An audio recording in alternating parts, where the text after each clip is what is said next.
Good afternoon. My name is Jason Chavez, and I'm the chair of the Committee of the Whole. I'm going to call to order a regular committee meeting for Monday, March 4th. At this time, I'll ask the clerk to call the roll to verify the presence of a quorum. President Payne. Present. Wansley. Rainville is absent. Vita. Present. Ellison is absent. Osmond. Present. Cashman is absent. Jenkins. Present. Chugtai. Present.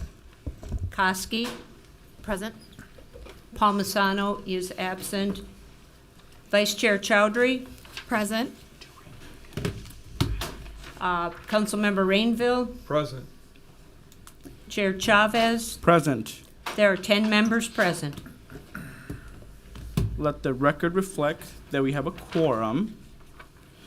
We have 4 items on the published agenda today, in addition to our reports to the committees that have met this cycle. Our 3rd and 4th items are from our settlement agreement and consent decree oversight subcommittee, and I will turn that meeting over to subcommittee chair President Payne for that portion of the meeting. But first, item number 1 is a public hearing to consider an ordinance to be submitted to the voters on November 5th, 2024 general election, proposing amendments to Article 3 of the Minneapolis City Charter relating to elections, adding a new section 3.5, providing for initiative and referendum. I'll invite Eric Nilsson from the City Attorney's Office to give us an introduction to this item. Thank you, Chair Chavez. Committee of the Whole members, Eric Nilsson, Deputy City Attorney for the Civil Division. I'll give a very brief introduction of a draft ordinance, as mentioned by the chair, that is proposed for Section 3.5 of the Charter. Article 3 of the Charter is the article that pertains to elections, and so we felt like this was the most appropriate landing spot for this particular charter amendment proposal. The council author is Councilmember Wansley, and we've worked with Councilmember Wansley's office in preparing this draft for you today. First, just like to start again, and I think everybody is aware at this point, but with the grounding for all of us on the difference between initiative and referendum.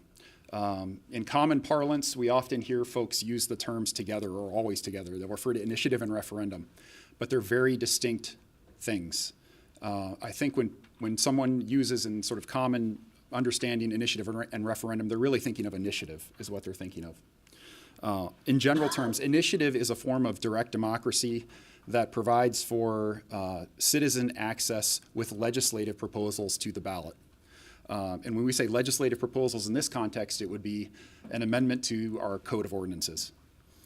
What we're familiar with, what is statutorily prescribed, are citizen petitions for charter amendments, and there are timelines involved, statutory timelines involved with citizen petitions for charter amendments. But again, this is a different concept. This is a concept that is essentially a code amendment that can be proposed by citizens and potentially obtain access to the ballot. Referendum is the reverse, and it's basically a legislative proposal that has gone through your normal legislative process, has been adopted by the council, approved by the mayor, and then provides an opportunity for citizens to place the question of what would really be repeal of that ordinance on the ballot. And so it's a review that comes after the fact. There's a case, a paradigm case from 1979, the St. Paul Citizens for Human Rights case, which really boils it down into just the most simple terms but states it well, and I'll just quote from it. It says, "Initiative is a process by which the voters may propose new legislation, and a referendum, however, is designed to review existing legislation." So that just gives you, in the most basic, simple terms, the distinction between the two. So in walking through the ordinance that is on your agenda, I'll go through the way we try to construct this ordinance, which might be different than some of the examples from home rule charter cities in Minnesota, is we tried to create one petition process that would be applicable to both initiative and referendum. So the same requirements for signature threshold and for review timelines would be applicable to both initiative and referendum. A lot of cities will often have different processes for those and different timelines, and there are probably very good, valid reasons for that. But for purposes of this ordinance, we decided to combine them together. And so the way it starts, and this is similar to the statutory provisions for a ballot question initiated by citizen petition for a charter amendment, is that we have the concept of a sponsoring committee that would initiate an initiative or a referendum. And a sponsoring committee is 5 or more registered voters in the city who, before circulating their petition for either initiative or referendum, would file a copy of the proposed ordinance that they are seeking to have placed on the ballot with the clerk, or a certified copy of the existing ordinance that they would like repealed. They would get a copy of that, and they would file that petition with the clerk, with the names and then addresses of the sponsoring committee's members. So they'd be responsible ultimately for the petition. And you'll see there's a couple touch points in the ordinance that come into play with the sponsoring committee. So the big policy decision, obviously right at the outset, is the signature threshold for a petition. And what is in the draft before you is what is in St. Paul's charter provision on initiative and referendum.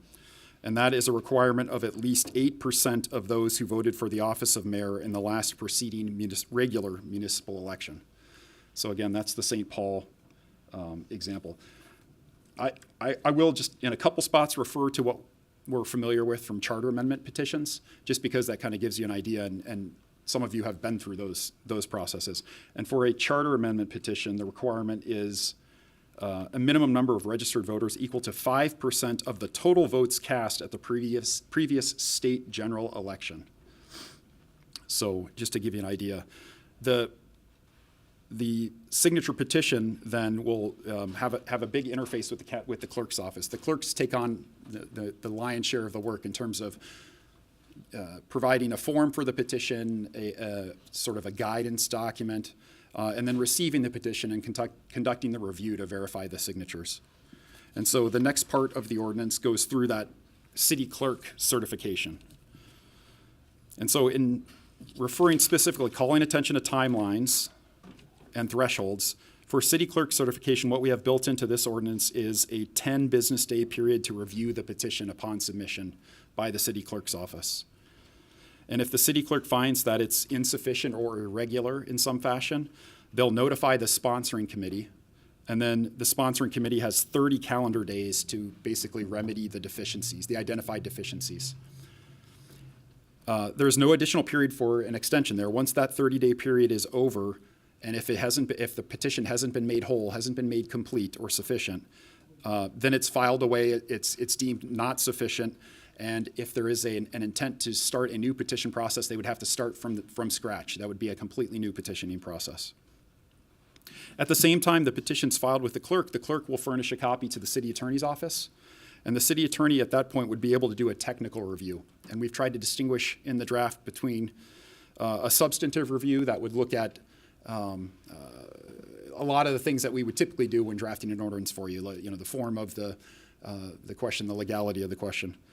But they would conduct a technical review of the ordinance at that point, and a review, like we do with charter petitions, whether it's unlawful, which means whether it's unconstitutional or in violation of state or federal law. And those findings would be reported to the council. So we get into now the initiative process that's followed by the referendum process. With initiative, the timelines that we have built into this one, and we note, again, the idea of the draft is that it's a legislative code of ordinances proposal. So you'll see that the draft exempts several other categories from being subject to a potential initiative. It includes accepting ordinances relating to the budget or capital programs, the appropriation of money, the levy of taxes, the issuance of bonds, the salaries of city officials or employees, or the zoning of land. And just as an example, there are often other considerations involved with each of those. With the zoning of land, for example, all of the zoning amendments that are ultimately passed on by the city council have a specific statutory process that they go through that's unique from our normal legislative process, and it goes through the planning commission for a public hearing at the planning commission. But those ultimately then do come to you because you're the legislative body. So while there's in the law, there's little to no ability to delegate your legislative authority. That's something that cannot be delegated. This notion of initiative is a very unique form where you are able to do that. The council then has 60 days. There is a safety valve that we built into this one. The council shall have 60 days after notification by the clerk of a sufficient petition to adopt the ordinance without change, except for any technical amendments proposed by the city attorney's office. Then the ordinance continues, if the council fails to adopt it, it shall be placed on the ballot at the next general election in the city, which occurs on or after the 120th calendar day from the filing of the petition. There's a second, what I will call safety valve built into this, which is that if the council chooses to amend the ordinance in any way, and at least 4/5 of the sponsoring committee do not express their dissatisfaction, so they do not object formally, and we have it has to be in a written statement filed with the clerk within 10 days of adoption by the council, the ordinance then need not be submitted to voters. So there are two ways, two safety valves, so to speak, where it would not need to go to the ballot, which would be adoption by the council within 60 days with potential technical amendments by the city attorney's office, or amendment by the council in any fashion, and 4/5 of the sponsoring committee do not object. And then it's effective with a majority vote. Different than a citizen petition for a charter amendment, which I believe is 51%. Slight difference, but it can have a big difference in meaning. Yes, so for a citizen petition for a charter amendment, passage of the ballot question requires the affirmative votes of at least 51% of those casting a vote on the amendment. The timelines for referendum involve a petition that must be filed within 30 calendar days after publication of the ordinance. Again, in our charter, any legislative action that the council adopts is not effective until signed by the mayor and published. So publication is the effective date. And this ordinance provides for a 30-day period to file a referendum petition. If the city clerk deems it sufficient, the ordinance states that this proposal states that the ordinance shall go to the next regular meeting of the city council for reconsideration. And the city council then just has the option of either affirming the ordinance as it was adopted before or repealing it. If it's affirmed, it shall be placed on the ballot at the next regular municipal election or at a special election called for that purpose, as the city council shall determine. So this one has, the initiative provision has only the ability to put it on a general election ballot. Referendum has the potential, if the council deems it necessary, to go to a special election. And I think there are probably some good reasons for that, which would include the fact that when a referendum petition is filed, the effectiveness of the operation of the ordinance is suspended. And so you might have a situation where you have a need to act more swiftly, perhaps, to get the voters' input on the ordinance before you could put it back into effect, assuming it's adopted by voters. So again, when it goes on the ballot for referendum, the question essentially is whether somebody that steps into the ballot box would be voting really on the question of repeal. So they'd be voting yes or no on the question of repealing the ordinance that you, as the municipal governing legislative body, adopted through your normal legislative processes. So finally, there is a provision on repeal or amendment of ordinances. And what we've written here says that no ordinance adopted by the voters on initiative or ordinance approved by referendum may be repealed within 1 year of its approval. And that's a very common feature of all of the charter cities provisions on initiative and referendum. Again, the idea is you've sent this to voters. Voters have made their decision, and that the decision should be allowed to stand for some period of time before it could be changed. We did, however, build in what I would call another safety valve, which says that within 1 year of its approval, an ordinance adopted by the voters on initiative may only be amended by a supermajority vote of the full membership of the council, 2/3 votes and 9 votes. After 1 year, then these would both be subject to the normal legislative processes and vote requirements. So that's all. With that, I stand for any questions. Thank you for that introduction, City Attorney Nielsen. I also want to note that Councilmember Ellison is present here for attendance. I'm going to, Councilmember Cashman. Oh, I also want to note Councilmember Cashman's presence too. Thank you. Anybody else I'm missing? No. Councilmember Koski.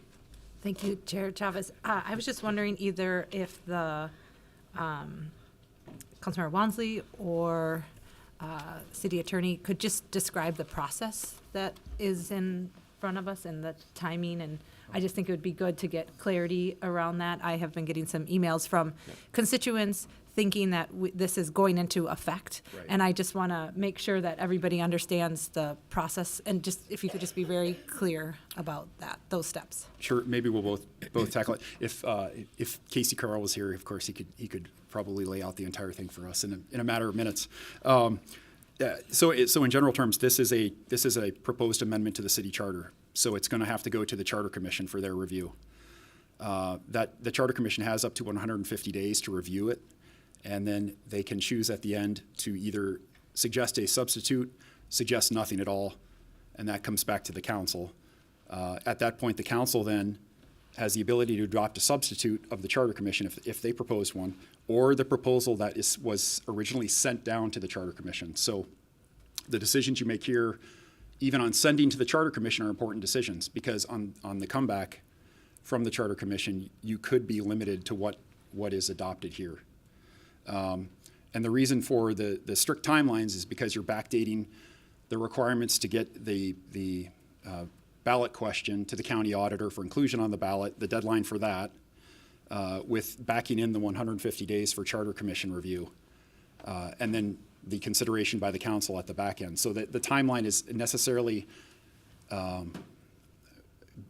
quite stringent, so that I think the deadline actually falls here in March or mid-March for the council to get it to the Charter Commission, to have the Charter Commission conceivably have enough time to do it, and to then take the follow-up steps after it returns.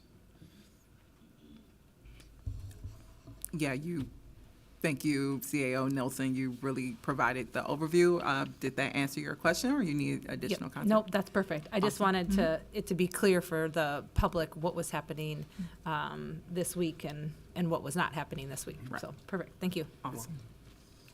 I'm going to proceed to the open public hearing. If you did not sign up yet and wish to speak, please see the clerk and sign up. Some of this handwriting is hard to read, so please be patient with me if I mispronounce your name. Please introduce yourself as you speak up here. We will have a 2-minute timer that will be used. The first person we have is Howard. Good afternoon, Chair, council members. I'm a Democrat, but one of my favorite quotes is from President Reagan, "The shining city on the hill." That came from John Winthrop, the first Puritan governor. That metaphor was shared in a sermon on the Mayflower when the Pilgrims were fleeing persecution in England. We are the shining city on the hill, and our democracy is fragile and fleeting. I believe this ballot initiative and this referendum option is important to engage our citizens. There's such apathy. People feel like their vote doesn't matter. We know more about Travis Kelce and Taylor Swift than we do what's really going on in our nation and our world. And had I had the option right now, in light of what happened with the Chief O'Hara's request for funding for the police and the situation we're in, public safety-wise, I think that's a perfect case example of a ballot initiative for the citizens, because there's a lot of voices I see on social media calling for greater public safety. So it's just an example of how we can empower the citizens. And remember, you work for the citizens, not the other way around. This is going to engage people in our democracy and confront the apathy that we're dealing with. Thank you. Gary Meyer.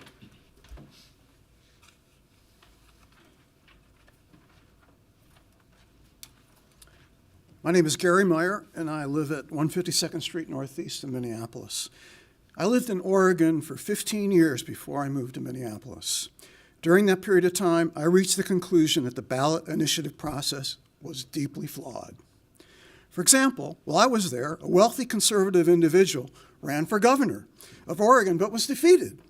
He then realized that he could use his money in the ballot initiative process to attempt to get what he wanted. He paid people to stand on street corners to collect signatures and mounted a large advertising campaign once his petition was on the ballot. In this way, he avoided public hearings like the one in which we are participating. His ideas did not need to stand scrutiny in either body of the state legislature, and he did not risk a veto by the governor. Because he had the resources to do it, this one person used this method over and over and over again to try to get his way in a variety of issues. While I was living in Oregon, I also saw several poorly crafted ballot initiatives enacted into law that had unintended consequences and, in some cases, large, unpredicted negative impacts on the state budget.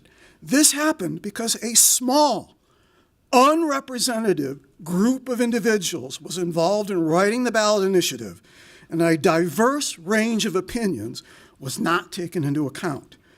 While it is not the subject of today's hearing, I believe that the same inbreeding problem exists with the caucus process by which candidates for election are often selected in Minnesota. We need a better vetting process for choosing who gets their name on the ballot.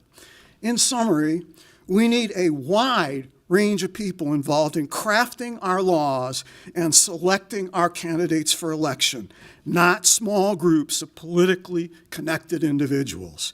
I urge you not to enact this ballot initiative proposal. Thank you. David Thurkelson.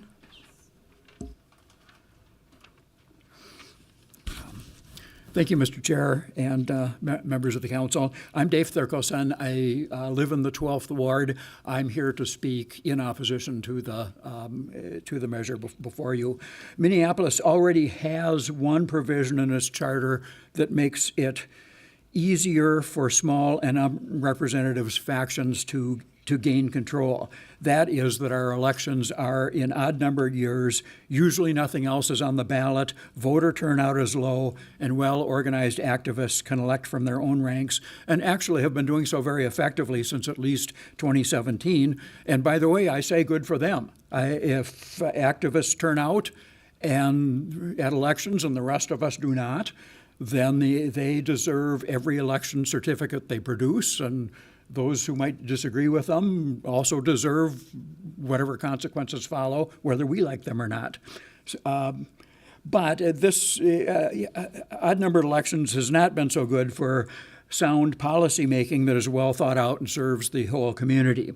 Initiative and referendum, but the city attorney is right, initiative will further empower well-organized activists by allowing them to bypass mayoral vetoes and perhaps less friendly city councils that may be elected in the future by creating and passing their own legislation. If the mayor can sustain a veto, if a less ideological council comes into being, they have a backdoor to nevertheless keep getting their own way.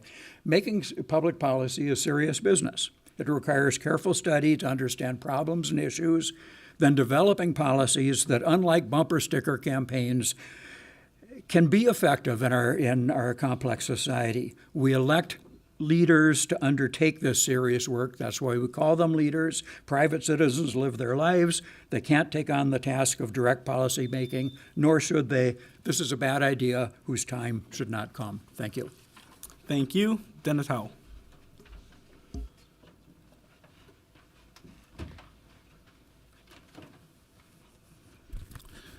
Hi, my name is Dennis Houle. I live at 5728 Upton Avenue South. I'm here to speak in opposition of this. I strongly believe in representative democracy. I believe that all of you were elected to do your job, and this relieves you of that responsibility. Second of all, I can't help but think that this is directed regarding certain policies and at certain people, and those policies may not last forever. Those people will not last forever. And I think we need to do what is best long-term for the city of Minneapolis and not just the current, our current state of affairs. Third, this is supposed to enhance democracy, and an idea which is articulated the middle of last week. The ordinance is not released, I believe, until 3 p.m. Friday afternoon. Public hearing is held less than 3 days later. That does not enhance democracy. Thank you. Thank you. Joe Hessler.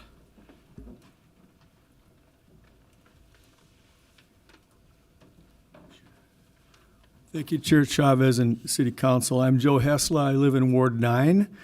I want to just point out that I am not afraid of citizen involvement. I'm not afraid of what people would come up with. I think that's exactly why I support this. But over 1.5 million Minnesotans already live in a city that has this ability to do ballot initiatives. I believe Minneapolis was made for this. I have experience in trying to pass the Minnesota the campaign for the $15 an hour minimum wage a number of years ago, and I can tell you from going out many times, it was easy to collect signatures, easy to explain it to people, and people easily understood it and voted for it readily. That wasn't passing it. That was putting something on the ballot.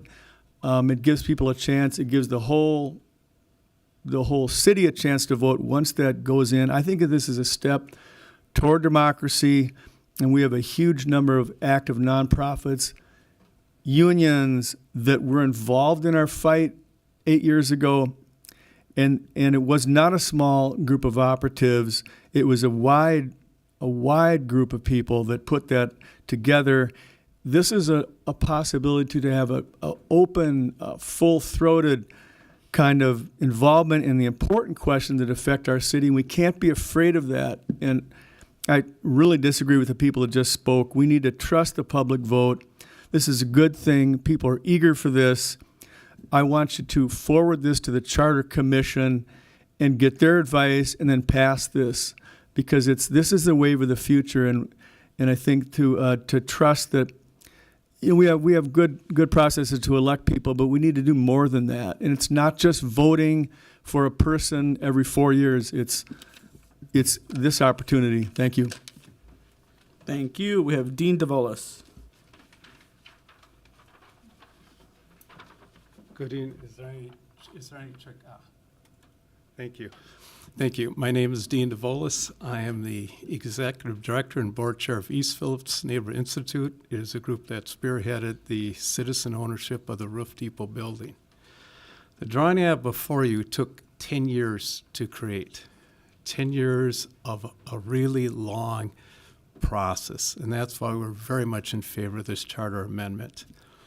We had no means in which to get this across, even though we had over this part of 300 groups, even though we had the second highest number of respondents to a EIS. Line 3 was number 1, we were number 2. All those efforts, all that time, took forever. We had to resort to litigation, civil disobedience, and a whole variety of methods to get our project across, and finally had to resort to the legislature, who finally used their power to convince administration that this project was good for the citizens of Minneapolis. This is a crucial amendment because allow other groups like us to get their dreams in a much shorter period of time and have it occur when sometimes administration may not align with the wishes of citizenry. So I think it's very imperative this does occur so that all voices are heard, and the groups that follow us. It doesn't take them 10 years to realize their dreams of community ownership or their visions and process. So I strongly urge this council to support the amendment and allow the creative genius of community to come forward, because the one thing we discovered through the East Phillips neighborhood process, there was a lot of bright and talented people in the community waiting to speak, and this gives a method for them to be heard. So again, please support this initiative. Minneapolis will be great for it, and there'll be a much more plethora of quality projects and opinions occur from this process. Thank you. Thank you. Next up, we have Henry. G-O-U-L-D. Okay, thank you. Sorry about my handwriting. Good afternoon, everybody. My name's Henry Gould. I live in the 2nd Ward. I came downtown because I'm still learning about this issue, but I'm leaning against this proposal. And I very much encourage you all to read, if you haven't already. There was an op-ed by Dave Gagne, another Minneapolis resident, last week on February 29th in the Tribune about this very question. And he saw the pros and cons, and I agree with some of the pros and cons that I've heard just now from the other speakers.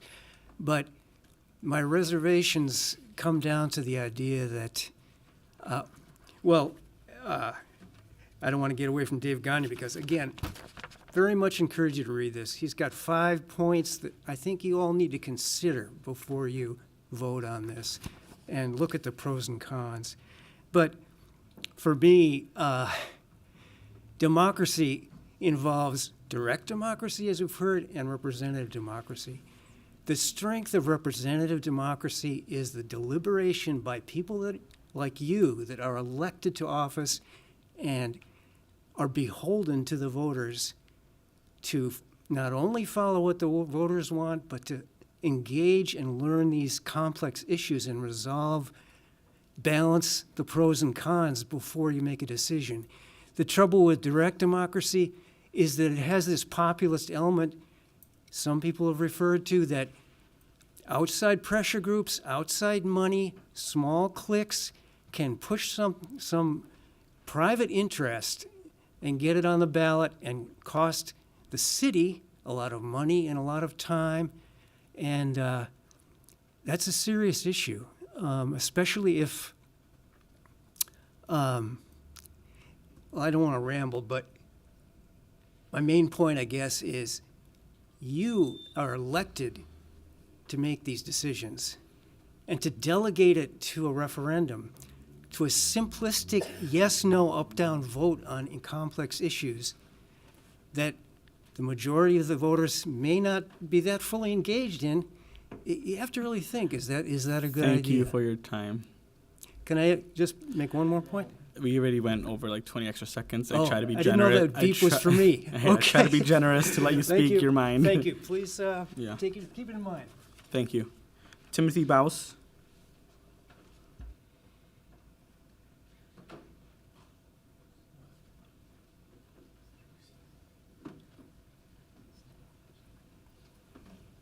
And I just want to remind the public that we're here to talk about this initiative and referendum.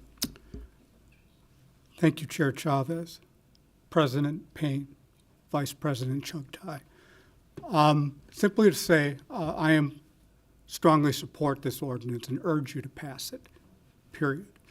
Would like to address one of the negatives, one of the gentlemen who spoke about it, that it could be put the few in power. You know, one strong entity or person, moneyed person, or with other connections, and in effect, giving them more control. A gentleman, I believe he was the second gentleman, brought up that point. However, I'm all for community engagement, open government, clarity, and accessibility. And the benefit of the doubt, in my opinion, should go to the voters.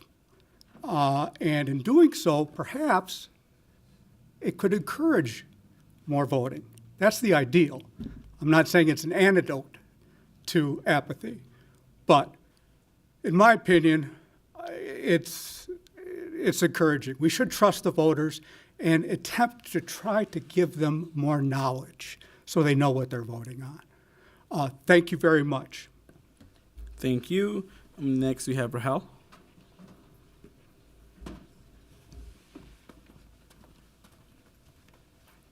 Good afternoon, council members.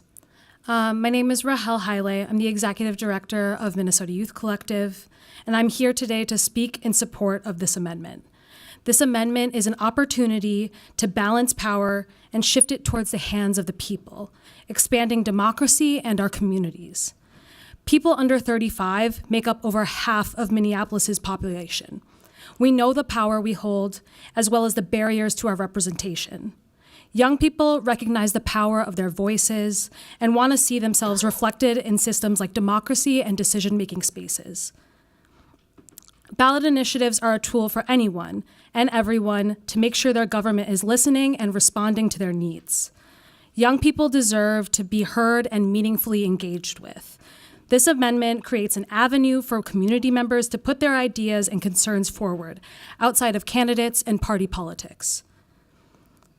This amendment flips the scripts and allows candidates and elected officials to demonstrate their stances and commitment rather than convincing voters to just trust them.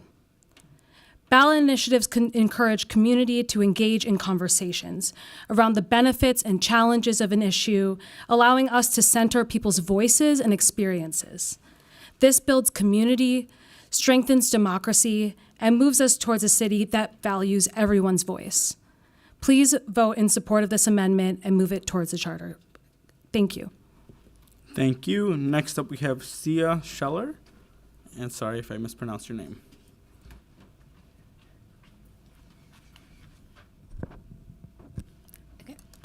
Thank you, Chair Chavez and committee members. My name is Sia Shalar, and I'm a freshman at the University of Minnesota. I'm a part of our undergraduate student government, and I work closely with our legislative and government affairs.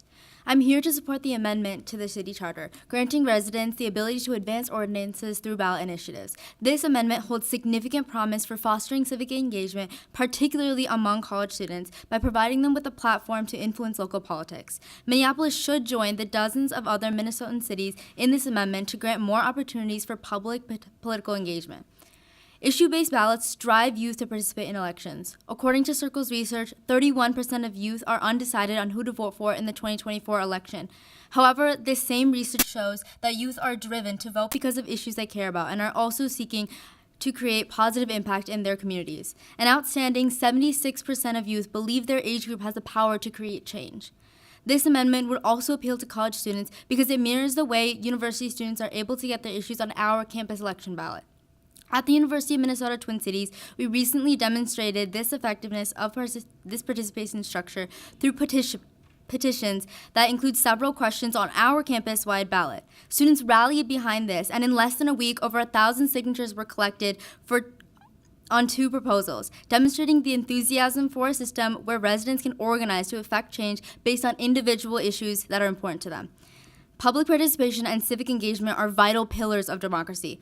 Through this amendment to the city charter, the citizens of Minneapolis, including students at the University of Minnesota, would be able to take the initiative to find issues relevant to their community and advocate for themselves. That is what elections are truly about, the opportunity to enact change in a manner that reflects the members of the community above all else. Thank you.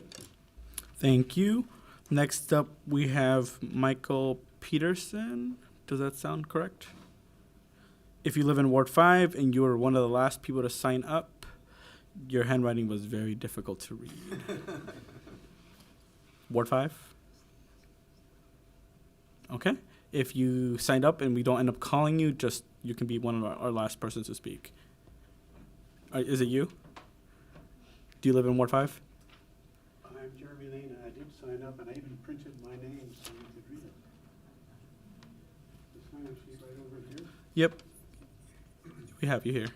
Yep. Come over here, Jeremy. Thank you. And then next up, we can have Michael Peterson if he's still here.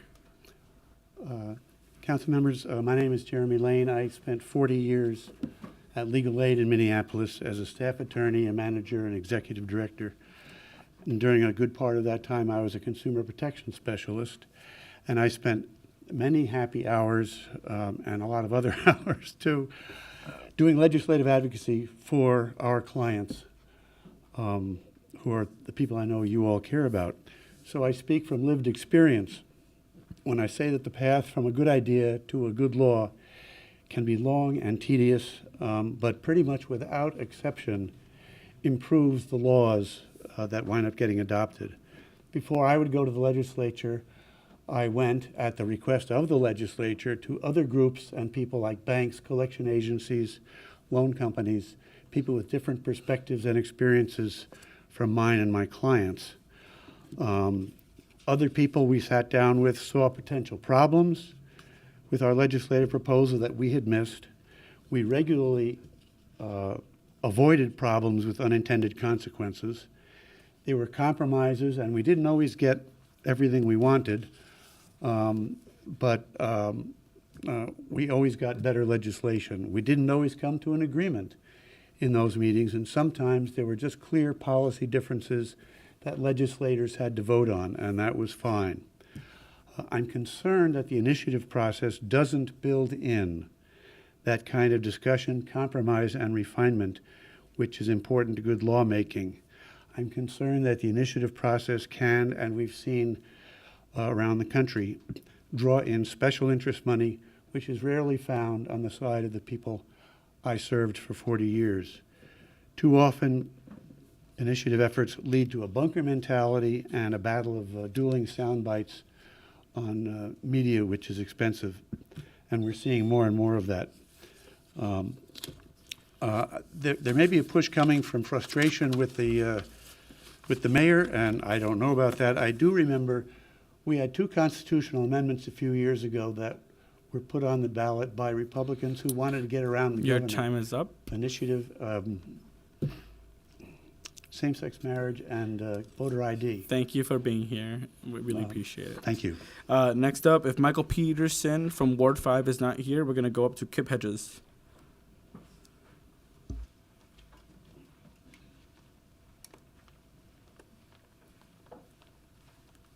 Hello, my name is Kip Hedges, resident of Ward 9.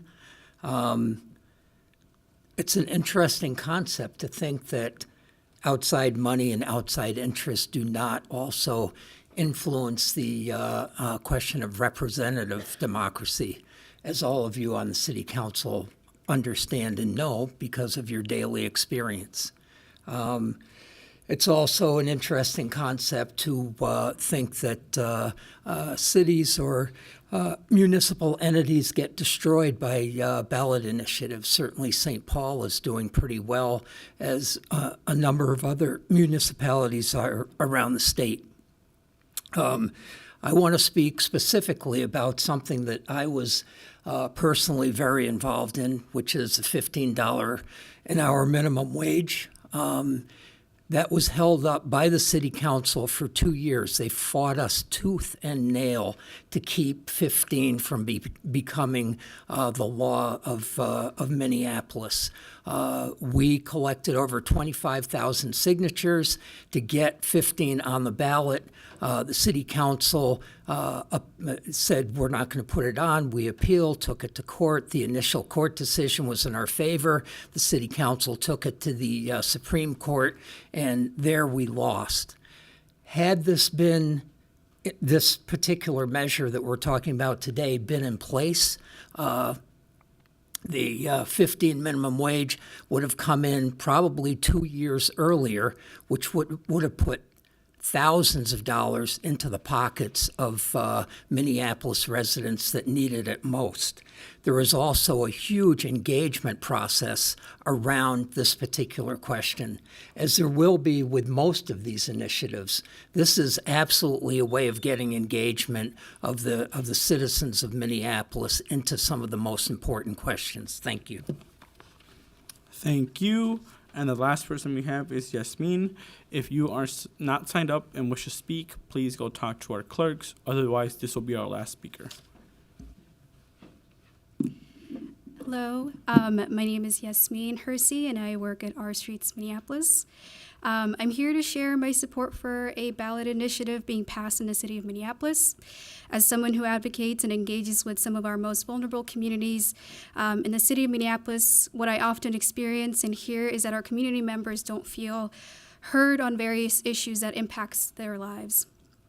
By passing a ballot initiative, we would give a chance to those most vulnerable communities who are often working class people that feel left out of these processes, and a chance to have an input on policies that impact them directly. A ballot initiative being passed in Minneapolis is important to these residents that I work with every day. Residents would be encouraged to connect with their neighborhoods on issues that impact them and mobilize them to actually even get more involved in local government. One issue that I'd like to draw your attention to is municipal sidewalk plowing. That was possible because of community organizing and communities gathering to advocate around a pilot program, which is now the city of Minneapolis is actually doing that. We could have initiatives similar to this that would continue to center the needs of those that you serve. Ballot initiatives are an opportunity to pass policies that change the material conditions of those who we advocate alongside with. Additionally, it would help achieve a balanced government system that some of you have talked about that is often also dominated by big money and corporate interest, which produces outcomes that fail to reflect the needs and concerns of everyday people. So I implore you to pass this ballot initiative that will center the residents of Minneapolis. Thank you all. Thank you. Seeing no one else is wishing to speak on this item, I'll close the public hearing. I'll pass it on to Councilmember Wansley.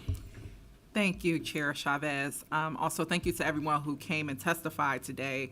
As some of the testifiers shared with us just, a couple minutes ago, the key point of ballot initiatives and referendums is simply to strengthen our local democracy. And we see every single day Minneapolis residents engaging with one another to get involved in local politics and bring their brilliant ideas and solutions to the table. They are, meaning our residents, are our greatest assets when it comes to problem solving in this work of creating policy and passing budgets that's reflective of the needs of our residents. And ballot initiatives is just another tool to foster this civic engagement. And then someone also mentioned this, and this was reflected in the presentation from our policy and research division a couple weeks ago, is that Minneapolis would not be the only one pursuing this. Right now, there's over 80 cities across Minnesota, including St. Paul, Brooklyn Park, and Minnetonka.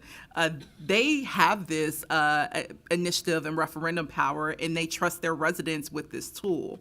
I also wanted to provide some clarity to some of the things that I heard. I just want to reiterate, as our CAO, Eric Nelson, also affirmed, right now, no petitions related to budgets or capital programs or the appropriation of money, the levy of taxes, the issuance of bonds, or the salaries of officials and employees, and the zoning of land, petitions relating to those matters could not be brought forward to the ballot. So that is something very different than what is permitted in places like California, which I know is like the doomsday example, and we'll dive more into that in the coming months. I also want to highlight, this concern around corporate interests coming in or private interest groups coming in and manipulating voters, which we already know, again, corporate interests already exist inside of City Hall and have no problem meeting with council members and often have an easy access to do so.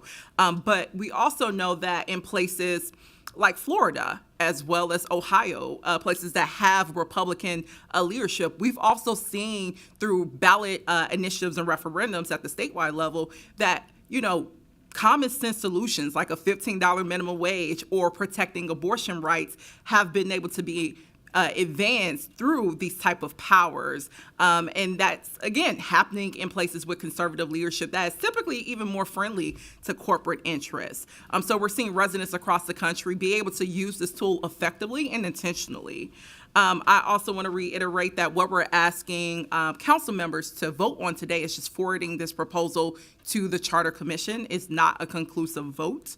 There will be 150 days for this body to continue engagement, and my office is absolutely going to be working with staff to have more presentations so we can dive into how this is being utilized across the 80+ cities that have these powers here in Minnesota, as well as across the country. So we have time to dig into this before we would need to make a final vote this summer. I also want to highlight, as someone flagged, that, making sure that right now legislative engagement is protected, and the concern that our, initiative and referendum powers will compromise that. And I just want to refer the public and my colleagues to look at Section D2 of the ordinance, which CAO Eric Nelson also discussed, where, there are safeguard mechanisms built into this ordinance where we have options to either pass ordinance proposal brought forward by a sponsoring committee before it even gets to the ballot. So there is still this legislative engagement that can happen that we already, do with those who are seeking to utilize a ballot initiative powers as well. So I did want to refer, those are things that were considered in the construction of this ordinance. And then once again, I'm super excited to continue connecting with my colleagues and city staff to really think through, again, how this can enrich local democracy here, how we can make sure, the public has as much information possible around, this amendment, should it proceed. I know it's a new idea, but nearly 2 million Minnesotans already have this right. And we have the opportunity to make it happen here in Minneapolis with doing our due diligence over the next several months, and getting to a place where we can vote confidently behind this as well. So I want to provide some of those some background information, as well as be able to provide some clarification based off of testimony. And again, thank you to those who showed up. And with that, I'll stand for any questions too. Councilmember Cashman. Thank you, Chair Chavez. I really appreciate everybody who came to speak on this today. I did want to ask a question kind of regarding the gentleman from Oregon and your concerns about being able to spend a lot on these campaigns. So I'm wondering if Attorney Nielsen could speak to what campaign finance laws, initiatives, and referendums would be subject to, if there are spending limits, and what kind of rules are covered there. Chair Chavez, Councilmember Cashman, I don't know that I could answer that here. It requires some additional research. I would note, if you look at several examples of charter initiative and referendum provisions from other cities, some of them do have provisions in there that prohibit essentially paying people to sign petitions or paying petitioners to go out and obtain signatures. I haven't evaluated the legal sufficiency of that or whether we're able to do that, but that is a feature of other things. So in terms of a money component, if Thank there's you. a desire for more information, we could look Chair at it. Chavez, can I ask a couple other questions here too? You go ahead, Councilmember Cashman. Attorney Nielsen, my other question for you was about, the version that after, if we approve this today, goes to the charter, and then coming back to us with their recommendation. What does that look like again? Yep. Chair Chavez, Councilmember Cashman, that's a great question. Again, the clerk's office would be our definitive word on all things process, right? But so my understanding is, and my recollection, is that the version that the council would vote to send to the Charter Commission, the version of that ordinance would be reviewed by the Charter Commission. The Charter Commission then has the ability to suggest a substitute or nothing at all, and then that is returned to the council for the final vote. And you're then limited to what you had sent the Charter Commission in the first instance or the substitute. So in my mind, having this in a form that you would potentially be comfortable with at the back end is a very important consideration. Thanks. And last question: how many people in Minneapolis or Minnesota have this right, and from which towns and cities? So, Chair Chavez, Councilmember Cashman, I would defer to the auditor's office who did the policy research. It's more than a majority of home rule charter cities in Minnesota do have initiative and referendum, but the exact numbers and who would defer to audit. Thank you. Thank you, Councilmember Cashman. I'll pass to Councilmember Wonsing in case she has answers to those questions. Thank you, Chair Chavez. I did want to highlight right now we do have 107 home rule cities in Minnesota. 80 out of those home rule cities have ballot initiative and referendum powers. Thank you, Councilmember Rainville. Thank you, Mr. Chair. So I will not be voting for this today. I think this only weakens our democracy. It opens the door for large amounts of outside money. And for those of you who are leaning towards voting, think about if the police bonus was on a referendum, at which I believe would have passed overwhelmingly. You would have had to live with it. Those who voted against the police referendum money or police bonus money would have had to accept that through this ballot. This is only going to create chaos, and it weakens our democracy. This is just another form of socialism.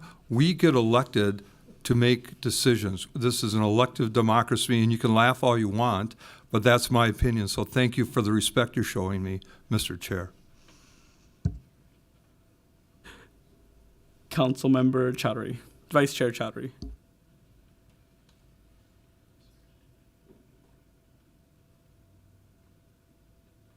Thank you, Chair Chavez. I just had a couple questions for City Attorney Nielsen, if he's able to come up here again. Absolutely. Thank you so much. Just kind of going back to the legislative process that's before us, we would be sending this language over to the Charter Commission, 150 days. I just wanted you to clarify the portion of they would submit a proposal and we would have ours. Would we have any ability to amend our language based off of theirs, or we would have to just stick to what we currently have? Chair Chavez, Councilmember Chowdhury, when it returns from the Charter Commission with the Charter Commission's recommendation, you are limited, and this is again where if I'm slightly off, I would defer to the city clerk, but you are limited to the proposal, a substitute proposal that's advanced by the Charter Commission in full, and they don't have to do that. They can say, not a good idea, period. Or the proposal that you originally sent them, which is what their charge is to review that proposal, the specifics of that proposal. And so my advice was that the consideration of the language now is important. Mm-hmm. It's because you are largely setting the table for what could return to you after the Charter Commission review. Thank you. I appreciate that, Chair Chavez. And City Attorney, a follow-up to that is, once we get to that process, if we were to take up this proposal, would it require a simple majority, or would it require a 2/3 majority for passage? Yep. Chair Chavez, Councilmember Chowdhury, that is a great question. I should know that. Maybe we want to refer to the clerks. Yep, absolutely. Yeah, Chair Chavez, Councilmember Chaudhry, I'm going to double check the rules as soon as I'm done speaking here, but I believe it just requires a simple majority of council members. So that's a hard minimum 7.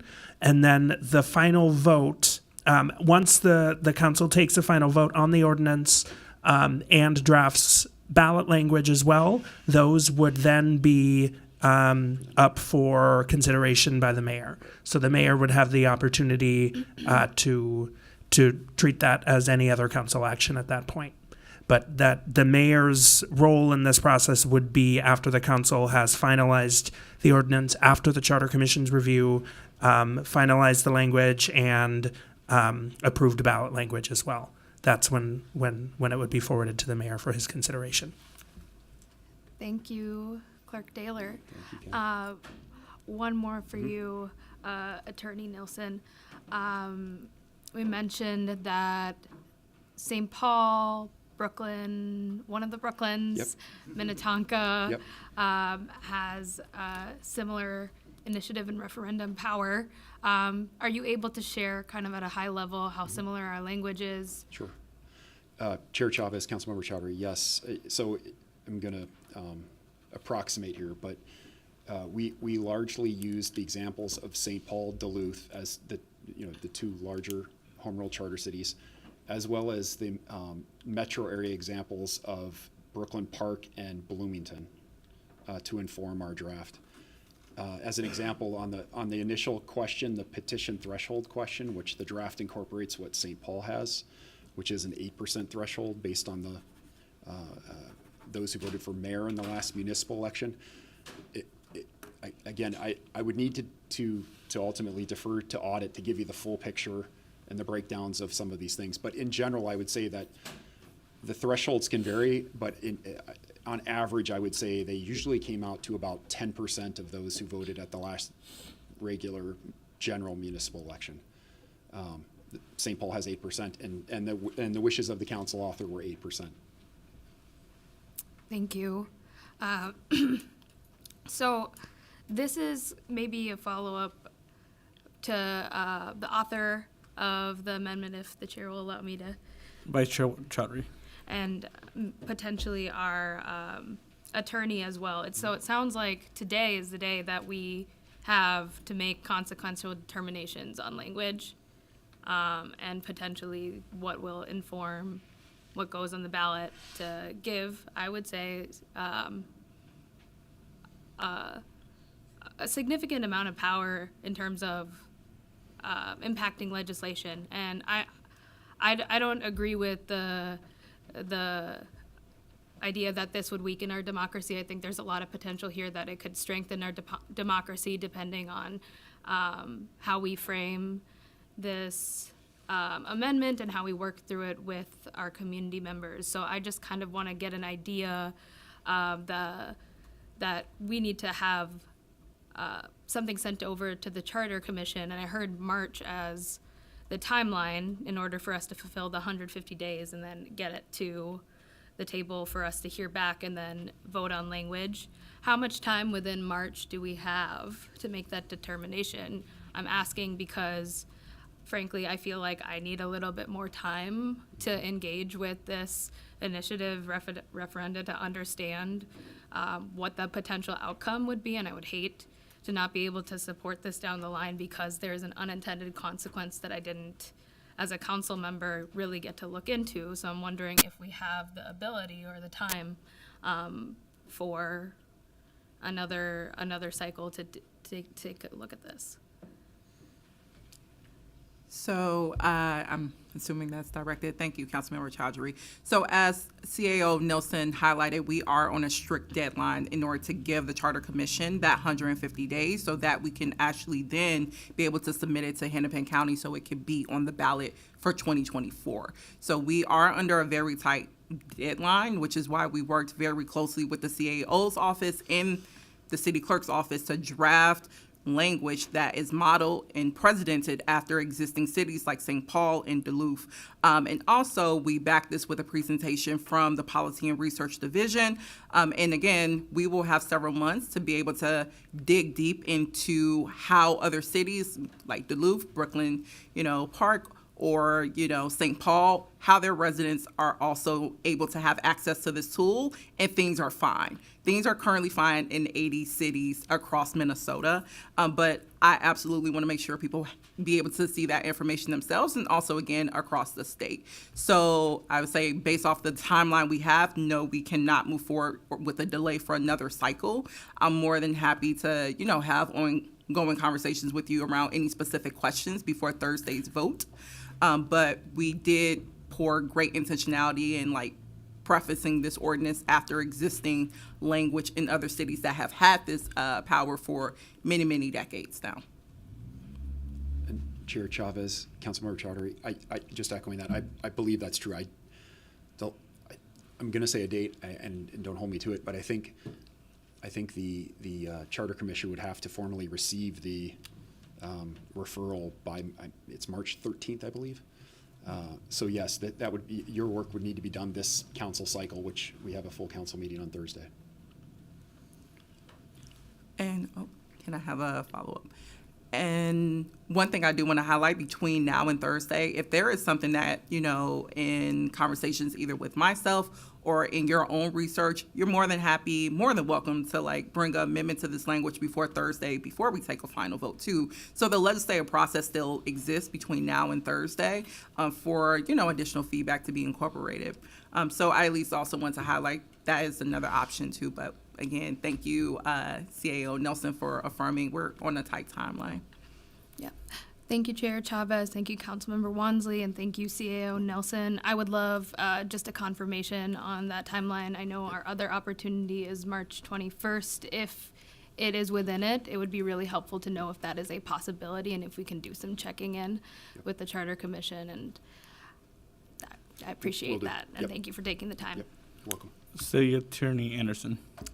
Thank you, Chair Chavez. And not to get too much into the weeds, but I've heard a couple of times this example of the police incentives. And I just want to set the record straight, because if this passes, everything that we say on the dais is part of legislative history and part of legislative intent. So I want to just be really clear that the exceptions that Deputy City Attorney Eric Nilsson identified that would not be subject to initiative and a referendum include budget items and items with respect to salaries for city staff, both of which I think would cover the incentives and would mean that it would not be part of this. And frankly, there's so much that you do as a body that is not ordinance.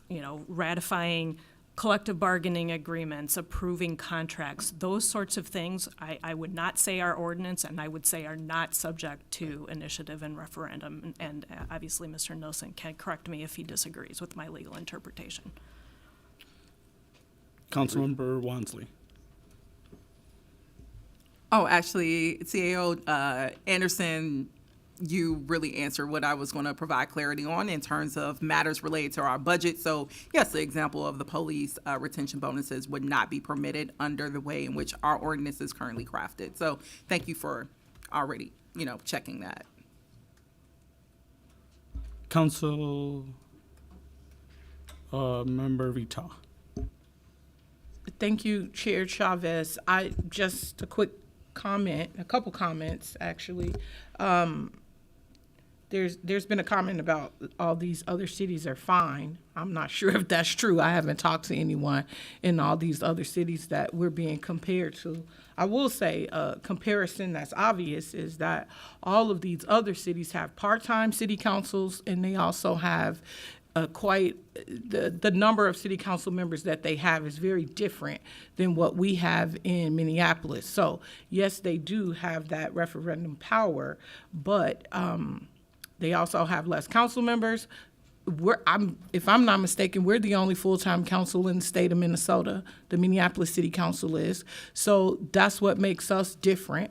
So I want us to be thinking about what that looks like when we do, if we do. I won't be supporting this, but if this is supported, what does that look like for the makeup of this council? I know there's been conversations around the council going down to 9 members instead of 13. There's been conversations about the council being part-time and not full-time, especially with this ballot initiative power. So just throwing out some things I've heard since this conversation has started, and encouraging my colleagues to think about those things as well. And also, this isn't something that, we should be fighting against the timeline on. You can't rush something like this. It's important that everyone has all their questions answered, that the people of Minneapolis understand the timeline and what's going on with this. If this doesn't happen, if this timeline does not fit now, there's nothing to say that we can't continue doing the work on this. But I'm not going to rush myself, and I'm definitely not going to rush the people of Ward 4 to get on board with something that they don't understand. Thank you. Thank you. I had myself on cue. I just wanted to push back on the notion that people voting in a majority is socialism. I don't agree with these fear-based tactics that add socialism in front of things just to make it sound scary. If that's the case, Minnesota is a socialist state. People's voices matter, and I'm glad that Councilmember Wansley is bringing this forward. And to be fair, money interests are already at City Hall, and it's time that we give power back to the people of Minneapolis. And then I wanted to add a side note. The conversation of a part-time council is not related to this at all. And that conversation of a part-time council just strips away power from people of color in the city of Minneapolis. That is my comments with regards to this. Thank you, Councilmember Wansley, for bringing this forward. I think it's an important conversation that needs to be had. Councilmember Jenkins. Thank you, Chair Chavez. Just a few thoughts. I am deeply concerned about the timeline and the fact that we will be potentially voting on this in 2 days. I think I heard that this is new. I mean, this is actually the oldest argument in our nation. Should we have representative government or should we have direct government? When this government was formed, I personally believe that had it been direct government, I would likely still be an enslaved American, because the majority of Americans thought slavery was a good thing for this country. The potential unintended consequences are many. As been stated, there are many communities that have this referendum power. California was already mentioned. Colorado is another state that regrets the fact that everything is on a referendum basis. To Councilmember Vital's point, if we have direct democracy, then why do we need representation? We don't need it. People can just make their own rules and their own laws. So I think this is a conversation worth having. I cannot in good conscience, vote on this in 2 days. Thank you. Thank you, Councilmember Cashman. Thank you, Chair Chavez. I am agreeing with Councilmember Jenkins that this is a really good conversation to have. And I also will not be voting on this today because I need more time to talk about it with constituents. I know I've heard from constituents in the last couple days and haven't had a chance to meaningfully engage with them yet. Thank you, Councilmember Chowdhury. Thank you, Chair Chavez.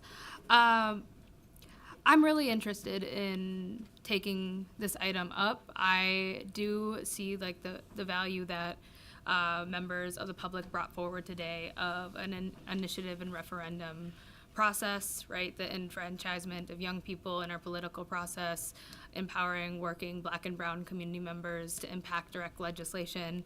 I don't think like having the work that it takes to even get direct legislation before a council. I've been a part of citizen petitions before. It requires money, time, effort, organization. It's not like as a community you're going to bring forward 25 pieces of legislation that the voters are going to vote on, and then it's going to be enacted, and there will be no need for a legislative body.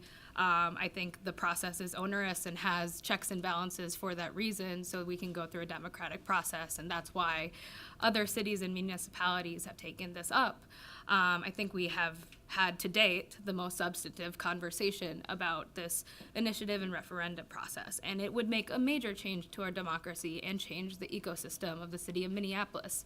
I think potentially for the better. However, I still remain in conflict with the fact that I do not feel like I have had the time necessitated upon me to engage with my constituents and the community meaningfully on this item. I would really be interested in conversations with allies that we have in other cities that have had this and the impact that has been there. This is just such a significant piece of legislation that 2 days to craft an amendment and change the language and do research on top of the work that is also before us before the council meeting doesn't feel like enough time. And maybe I'll put a little bit of this on being a new council member. I'm just kind of trying to figure out how all of this works together in order to manage talking to city attorney, talking to other council members, to do something that feels like I can put my full weight behind it, and I feel like I have talked to my community about it and can feel like I fully support it. And at this moment today, I can in good conscience vote to forward this. Thank you, Councilmember Wansley. Thank you, Chair Chavez. So I just want to provide a little bit clarification on the timeline, because I do want to note before we got to this place where we're being asked to forward this to the Charter Commission, this body touched the advancement of this process a couple of times. So in February 6th, I did the NOI for this. At that point, definitely did touches with council members around, hey, any thoughts, any information, and from that, people, of course, affirm what I'm hearing even now, that they would like to get more information. At that point, on February 20th, I brought forth a legislative motion for our staff to do an initial presentation around how other, home rule cities across Minnesota, how they're relating to having this authority in their respective cities. And at that point, City Auditor Ryan Patrick gave a presentation and also welcomed any follow-up, questions, which I recall at that time, I don't think there was any. And I know he was more than happy to receive feedback so we could do the standard legislative memo process. And I don't believe that happened. So it's we've had a couple opportunities on this body to engage our own policy and research experts on the legislative department. We've had an opportunity to receive presentations around how this is happening in other municipalities across the state. I've also been in conversations with several of you who have spoke. I know I've spoken with you, Councilmember Chowdhury, I believe, or Councilmember Cashman, in terms of any questions. But I completely hear that apparently folks need more feedback or need more time in light of this process being advanced for the past month. Again, more than happy to spend 150 days to dive deep into this. That would have provided all of us several months to be able to talk about this. And also, we have an opportunity to do amendments, which most people have done in 24 hours or 48 hours. This is a standard legislative process. But I just wanted to provide some of that context of this has been an issue that's been advanced for the past month.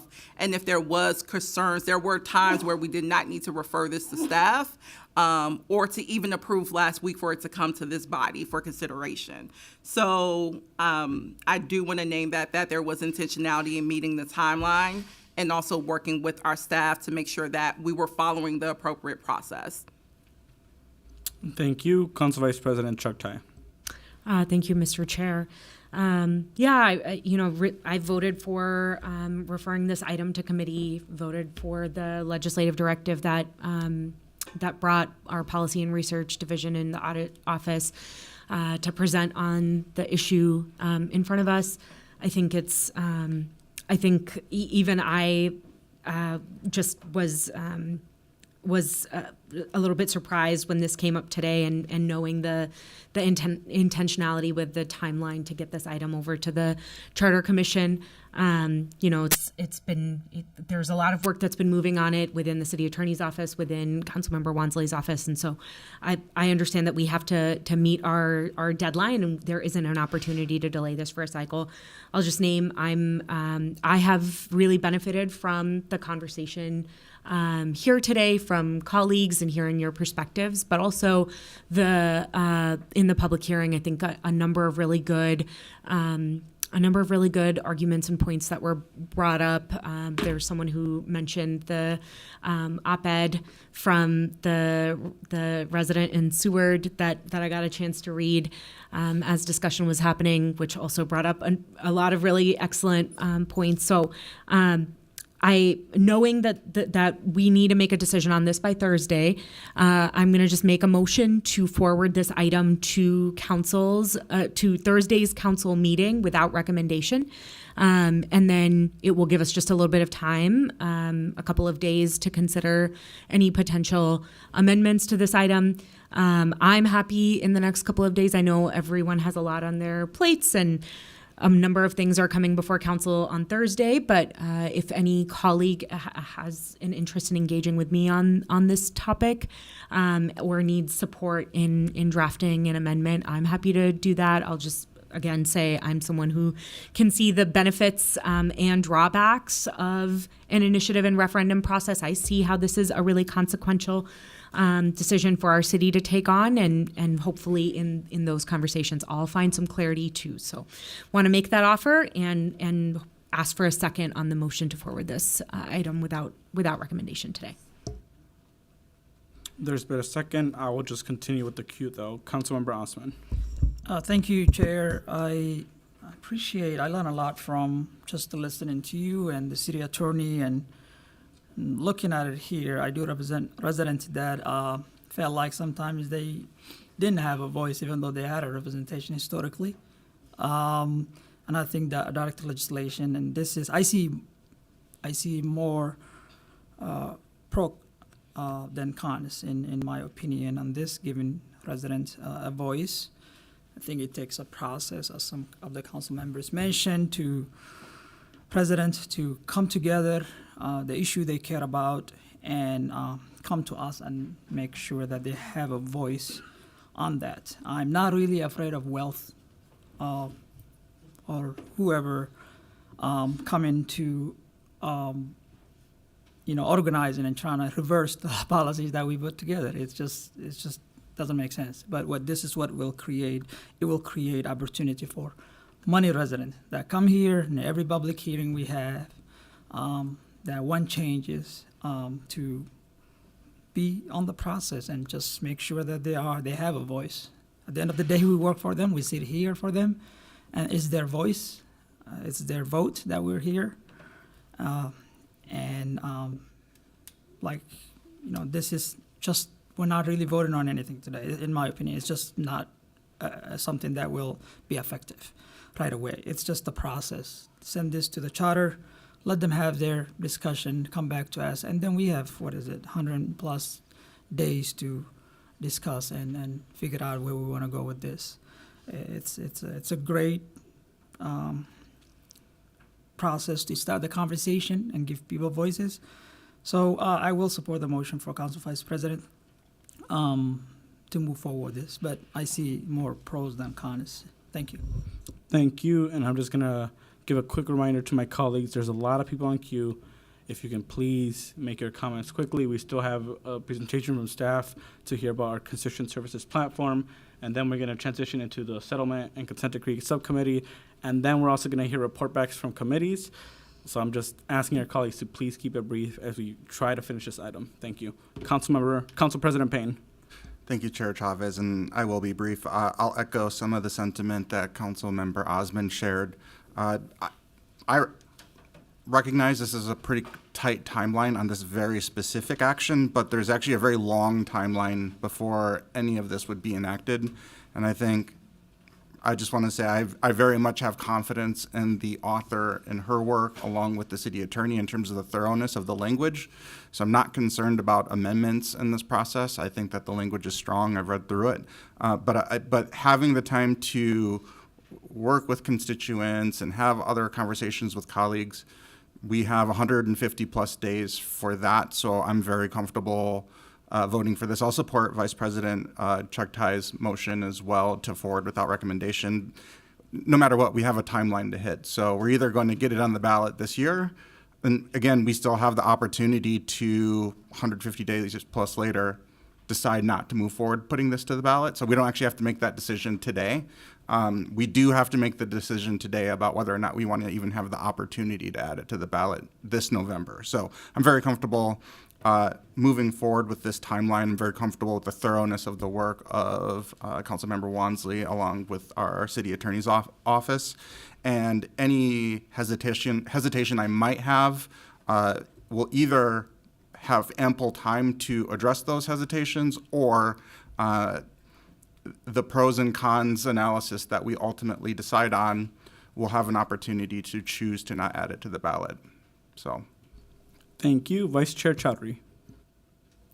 Thank you, Chair Chavez. And first I want to start off by saying that Councilmember Wansley, I know that you put a lot of time and effort into this, and I have a lot of confidence in your work and your thoroughness. Like, I appreciate the time and effort that you took.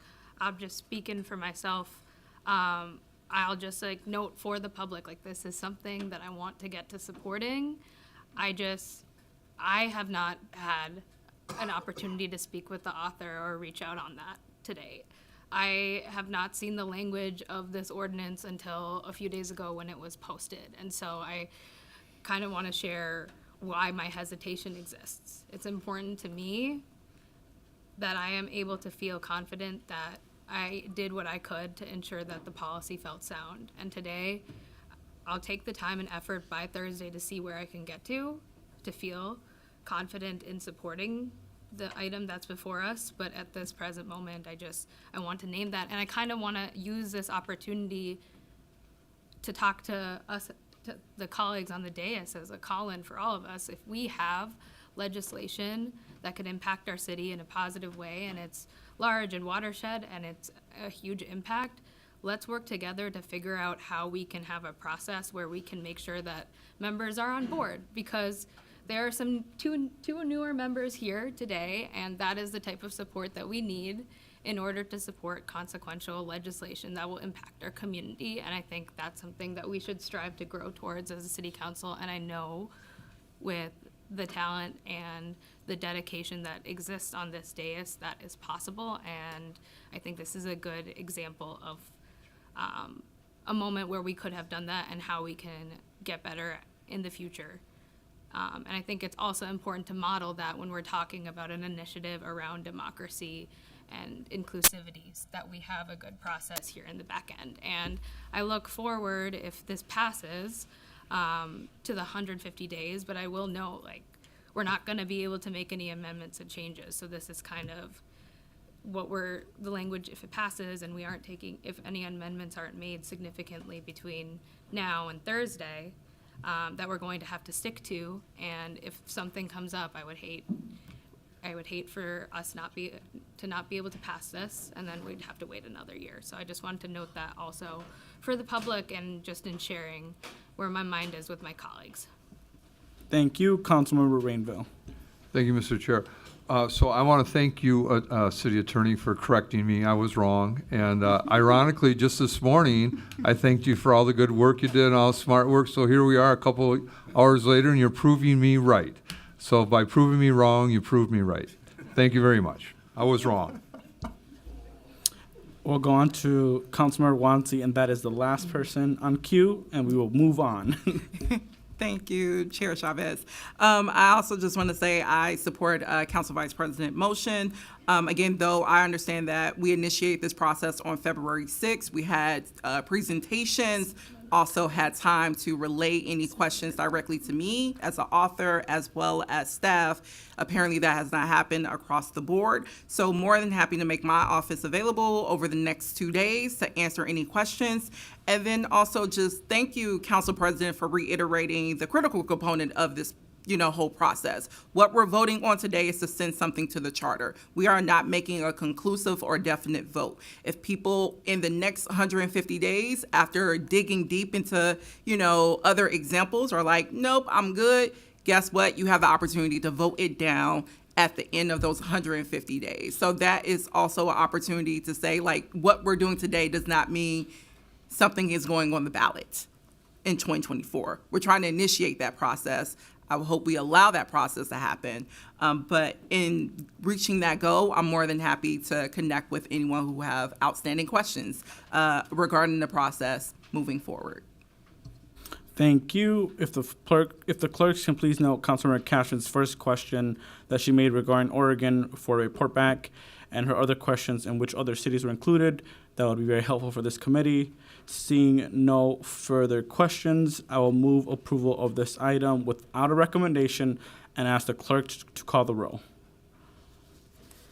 President Payne. Aye. Wansley. Aye. Rainville. Nay. Vitaw. No. Ellison. Aye. Osman. Aye. Cashman.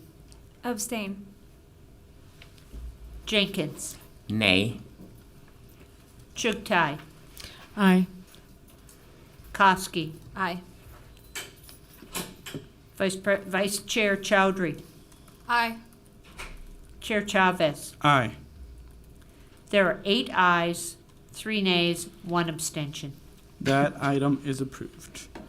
Item number 2 is a presentation about new resources, systems, and tools developed to support City Council, including the Policy and Research Dashboard and Library, Azure Constituent Relation Management System, and Councilpedia. I'll invite City Clerk Carl and members of his team to make that presentation.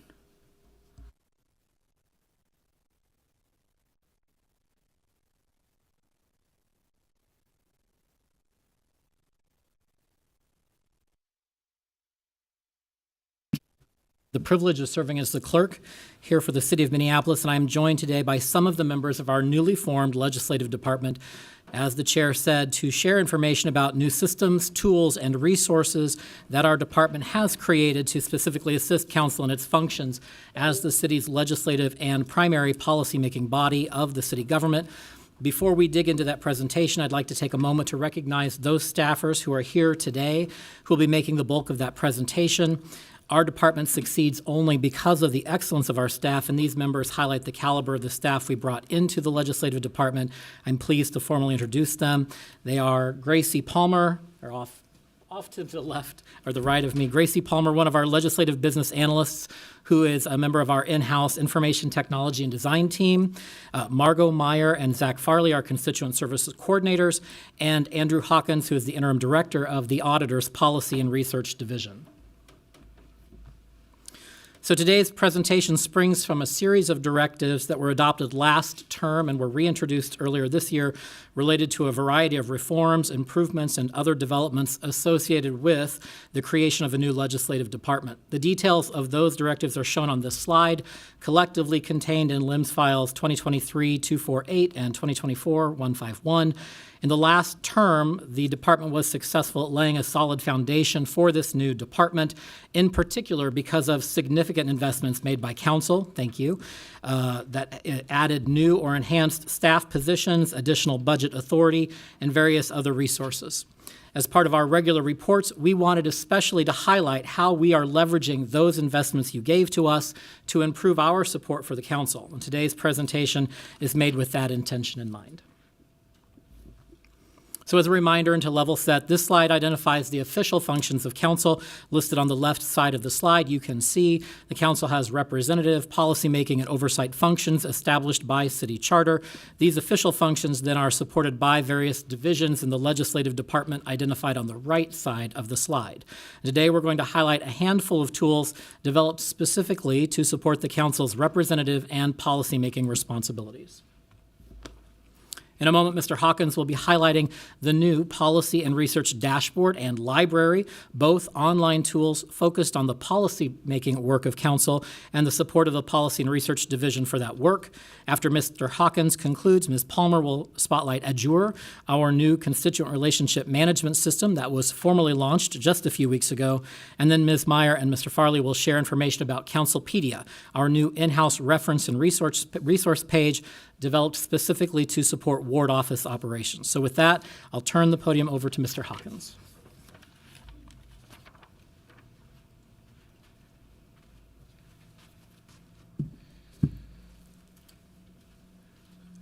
Good afternoon, Chair Chavez, Vice Chair Chowdhury, members of the Committee of the Whole. My name is Andrew Hawkins. Thank you to Clerk Carl for the introduction. I'm here today to talk to you about the Policy and Research Division's dashboard and policy and report library.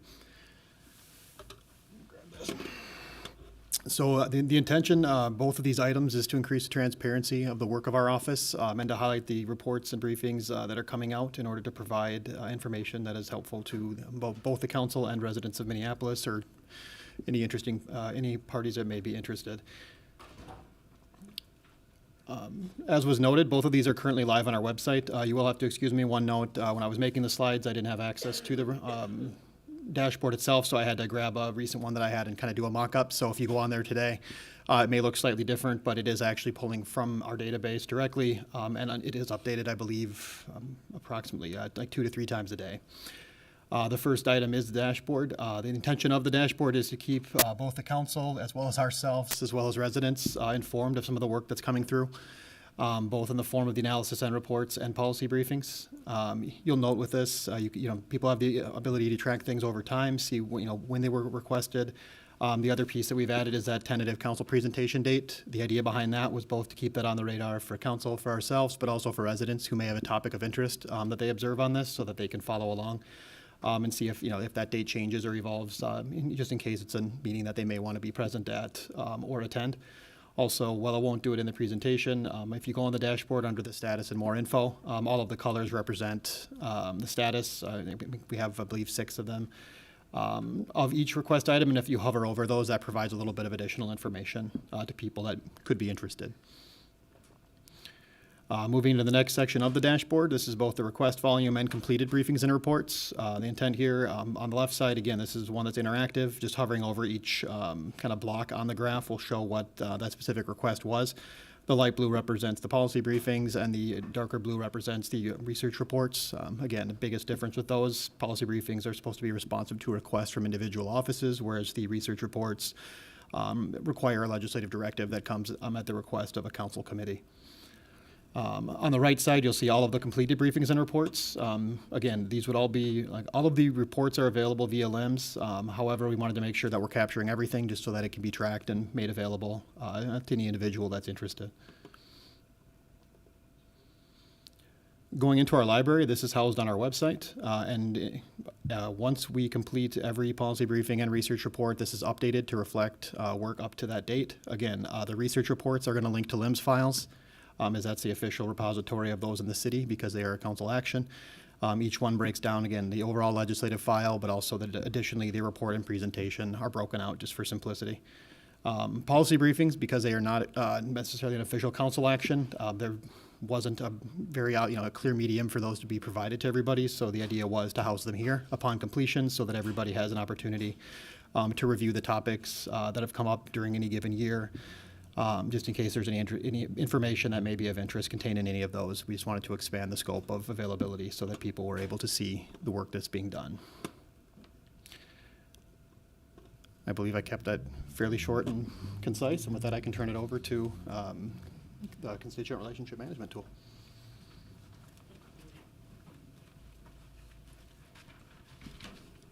Welcome, everyone. Good afternoon, Chair Chavez, committee members. My name is Gracie Palmer. I'm a legislative business analyst with the clerk's office. Thank you for giving me the time today to talk about a new tool available to council offices.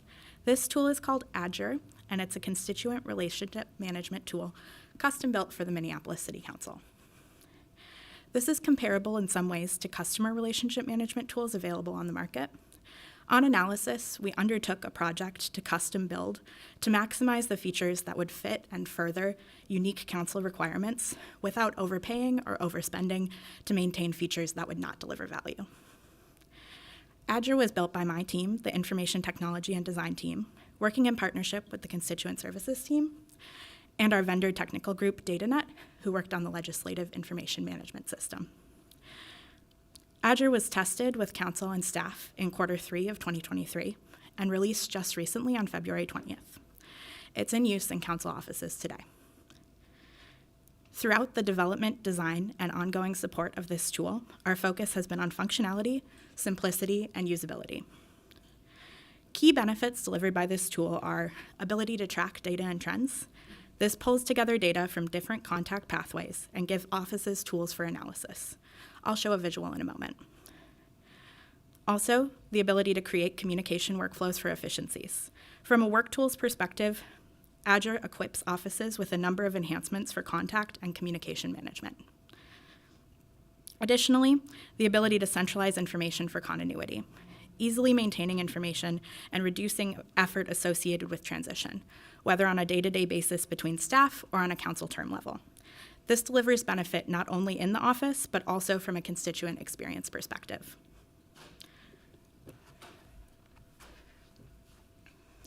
To give a visual, this represents the dashboard that is the user homepage for Adjournment, not showing any real data. It gives a snapshot view of for council members and staff to immediately be able to assess where work is currently sitting, the status of constituent questions, concerns, or comments, open questions, what needs to happen next, what staff are working on, and overall, the concerns that the community is bringing to the office. I mentioned work tools. Several are represented here, including that case status and the ability to assign a certain staff member to a case, which brings a lot of efficiency to the office work. Next, I'm showing a simplified view of our data and reports module in Adjournment. This feature empowers offices to track constituent comments on important ongoing items as those comments come in. This is a data-driven view that helps all voices be heard. We think Adjournment is a great tool, and we've had a great time working on it. We hope it's already delivering value to your offices, for you and for your staff, and for your constituents. We're excited to continue partnering with you on this project. Thank you again for your time and for your investment throughout this journey. That concludes my presentation, and I'll take any questions. Thank you so much. I'm going to check if we have anybody on queue. Councilmember Cashman.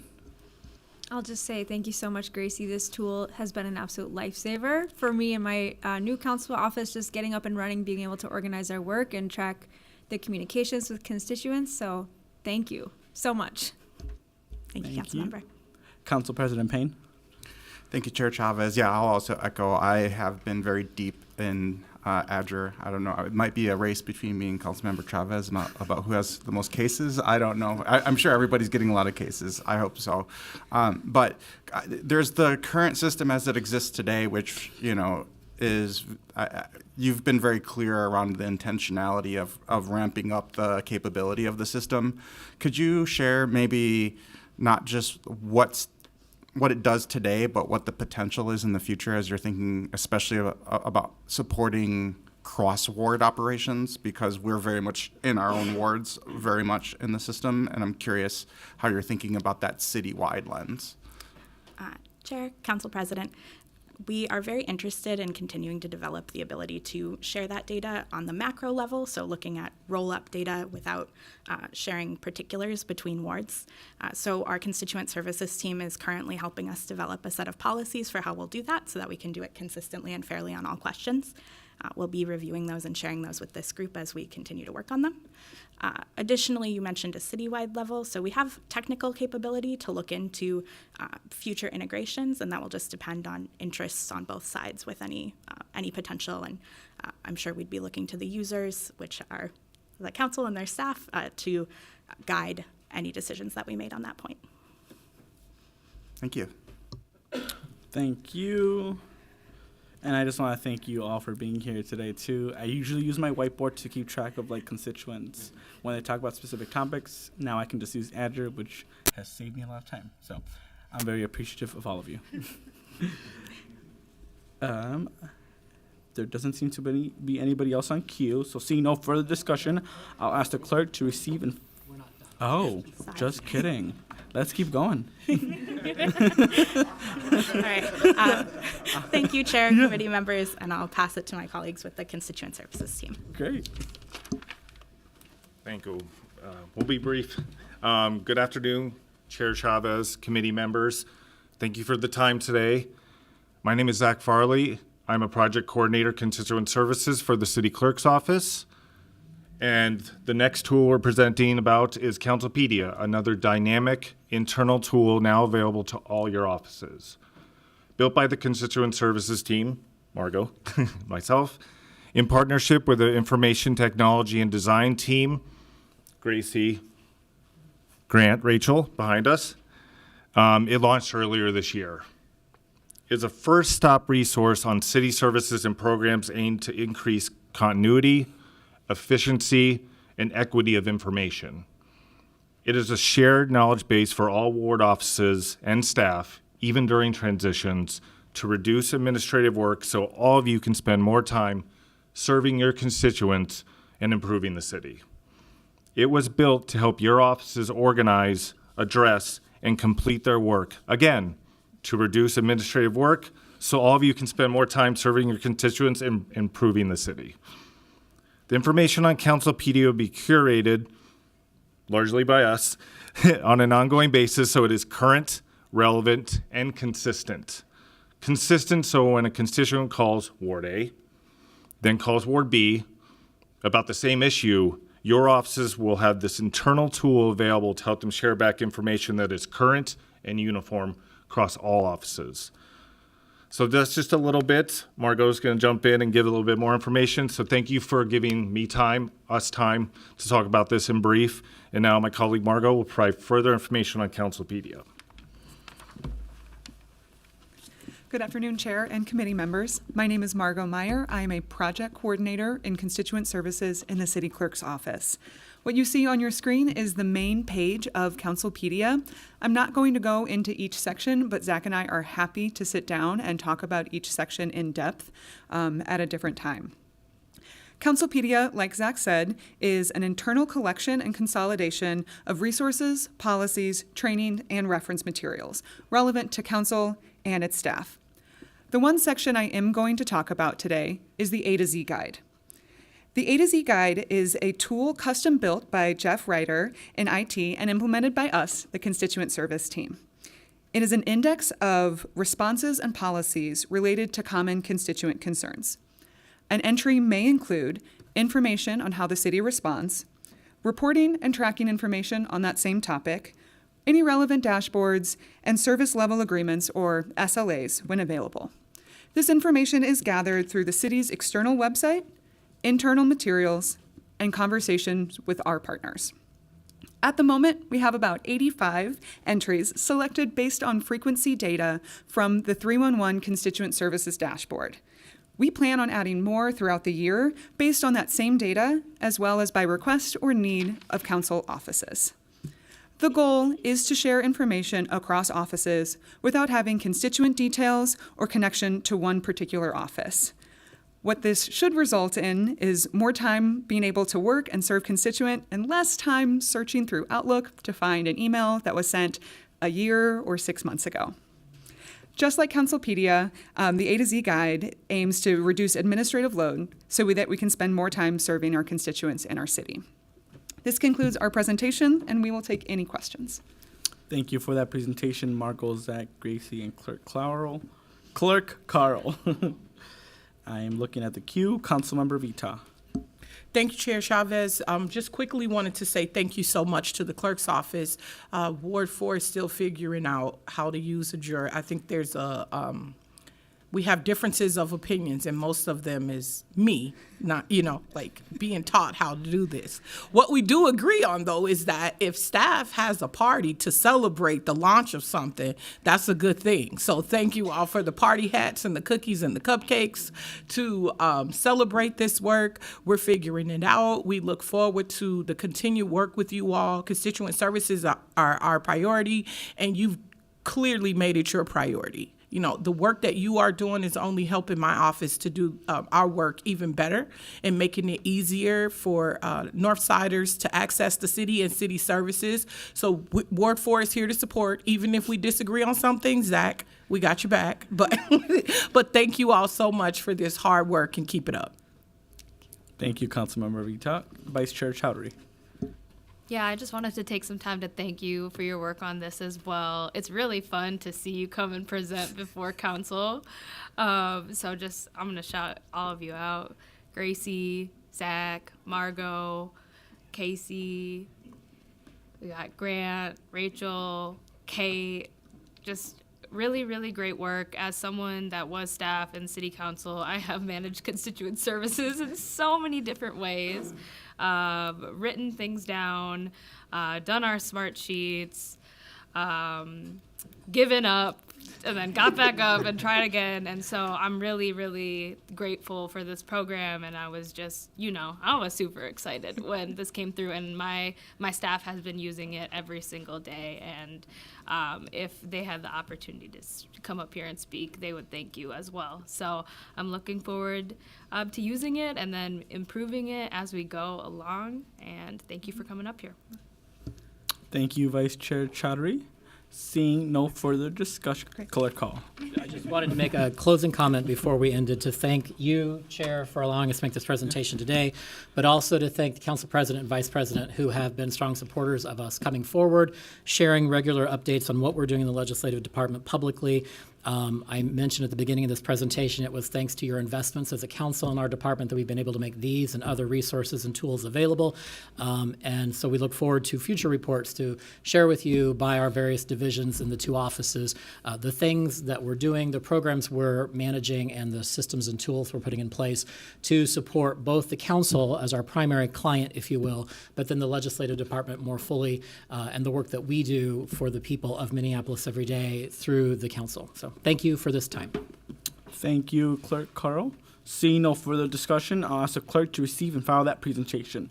Our next two items are a part of our settlement agreement and consent decree oversight subcommittee.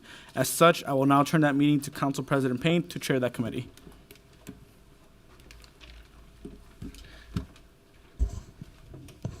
Thank you, Chair Chavez. We are also going to be switching up with our city attorney as she will be presenting on this item. So I'll give her a moment to get settled.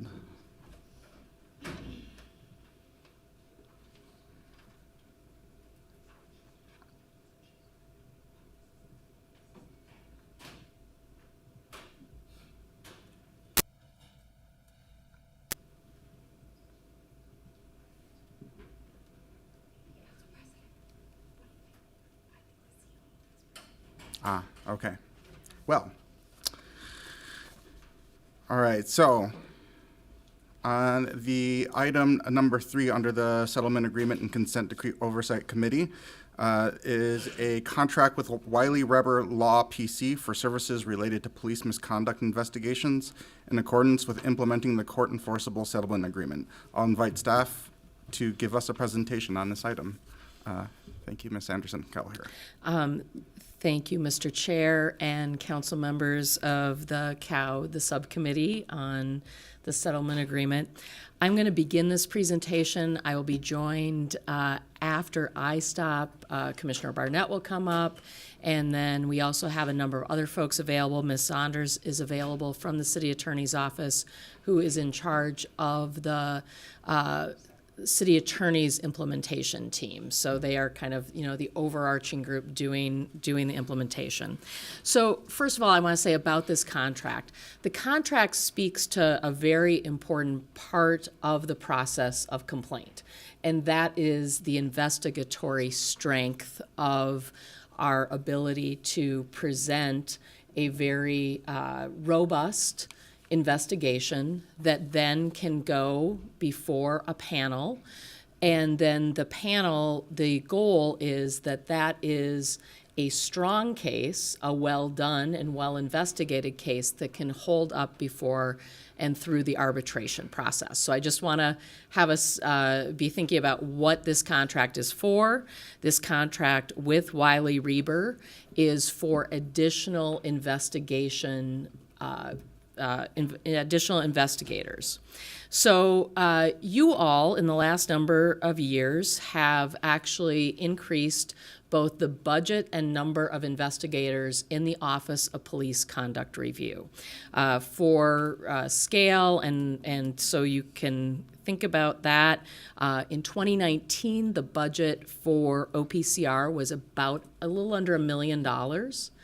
And then in 2024, the budget for OPCR is $2.26 and some odd million change. And the case investigators today are budgeted at 11 FTEs. In 2021, that was 6 investigators. Now we're at 11. We're still in the process of hiring right now. But there is a need for additional investigators because in the case of OPCR, which I can speak to, there is a reservoir of cases sitting there of 297 cases that need to be taken through the process, everything from intake to investigation. Not every single one of those cases will result in a full investigation, but we do know that many of them will. And so this contract will be helpful in being able to augment investigation support for the staff at OPCR for that strength of investigations. I'm going to turn it next to Commissioner Barnett, who's going to speak to another portion of investigation, and then we'll go from there. Thank you, Commissioner. Good afternoon, Chair, council members. As you know, there's 2 ways that a complaint about police officers can come in. And one of those ways, of course, is through the internal affairs. And so internal affairs currently has 6 investigators. This contract I support because it can also help internal affairs as well. And so that's the part that I wanted to just add, that I'm in support of it, and that it also helps the other side of the investigations with internal affairs. And I'll ask Jennifer Saunders to come up for the rest of the presentation. Thank you.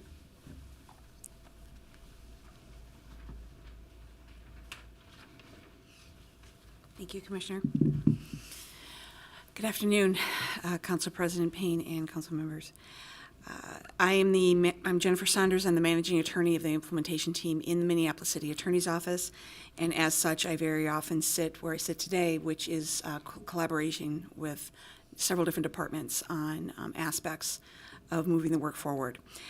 As part of that, we were tasked with creating an RFP and working through that process to bring on board an external investigator to deal with the large number of cases for police misconduct. We released the, and when I say we, it was a joint effort. It was my office, OPCR, and MPD were all involved in this process throughout the life of it. And the RFP went out in November, mid-November, November 16th of 2023, and the proposals were due on December 13th. We received 5 total proposals. As we standardly do when we have several proposals to go through, we put together an evaluation panel. And again, that included representatives from my office, from the OPCR, and from MPD Internal Affairs Department. Based on the proposals that we had in front of us, the panel reviewed them for several criteria, such as quality, thoughtfulness, clarity, the qualifications of the staff, how well they would cover the scope of services, their ability to meet the requirements of the RFP, their organizational management, and of course their costs. After that review, the panel decided to interview 2 potential vendors, one of them which was our final selection, Wiley Reber. Again, representatives from all 3 offices were present. And after that process was complete, we, as a panel, discussed and decided unanimously to select Wiley Reber for the contract. And I will now turn it over to Commander Ali and Director Amini to discuss the logistics of utilizing these vendors in the investigations. Thank you. Thank you.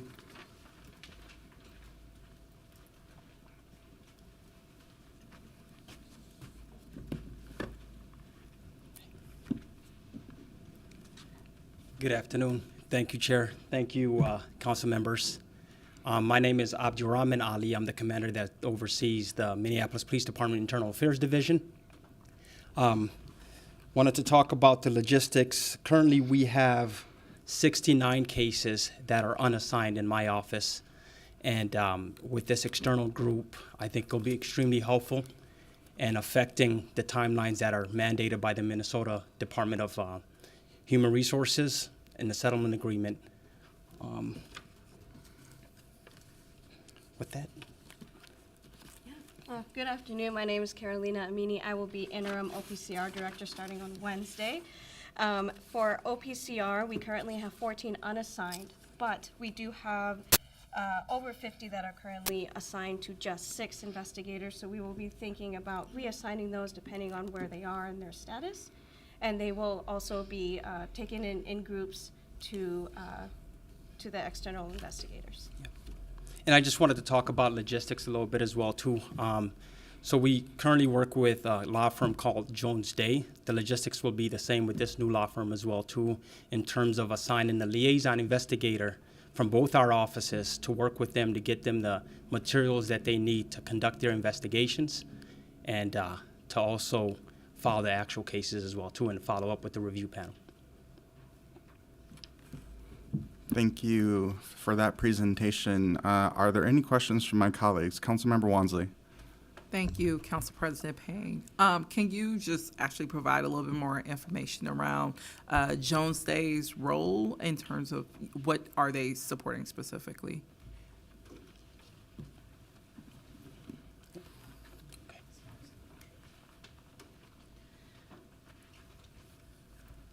Mr. Chair, council members, Councilmember Wansley. So currently, I can give you a bit in depth about OPCR. In the years 2022 through 2023, Jones Day worked successfully with OPCR to complete 23 cases. They currently have an additional 8 cases from OPCR that came into their custody in 2023. 4 of the 8 are complete. Part of the issue is that there was no longer support being given for Jones Day investigators to have access to City Hall to conduct the interviews with police officers, which is one of the issues, access after hours for City Hall. So we are right now in the process of working with Jones Day on those remaining 8 cases. My understanding is currently MPD-IA has 10 cases assigned out to Jones Day As of now, 10. as of right now. Okay, 10 cases. And then you said then that will be phased out once those are completed. Mr. Chair, Councilmember Wansley, we are assessing with Jones Day. They still are offering pro bono assistance, and so that they may still continue to work on cases. Okay, and so this is covered under their pro bono work? Mr. Chair, Councilmember Wansley, yes. Okay, thank you. Are there any other questions? I'm going to add myself to queue. I have a question around the set of controls around independence between IA, OPCR, and the attorney's office. How are those either interdependent or independent of each other, and what controls do we have in place? So I'm just going to look towards maybe Jennifer coming back up as well. They are, of course, 2 different processes. The internal complaint process that exists in MPD-IA. So that is a case where a city employee would bring a complaint against a police officer.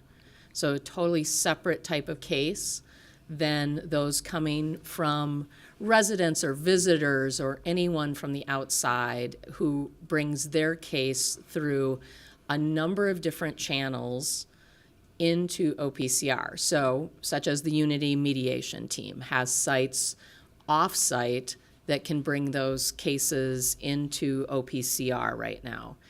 Also directly, a resident or anyone who wanted to file a complaint against a police officer could do that online, all of those different ways. My understanding is the investigatory process, the intake and investigation process remain separate up until where the panel would review for CCPO, the Community Commission on Police Oversight, would review a panel that had been investigated, a full investigatory file.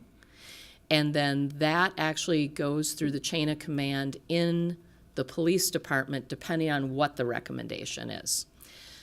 The city attorney's office has their special implementation team. They are not doing other things in the city attorney's office. So they are not taking on other cases that we would normally see in the city.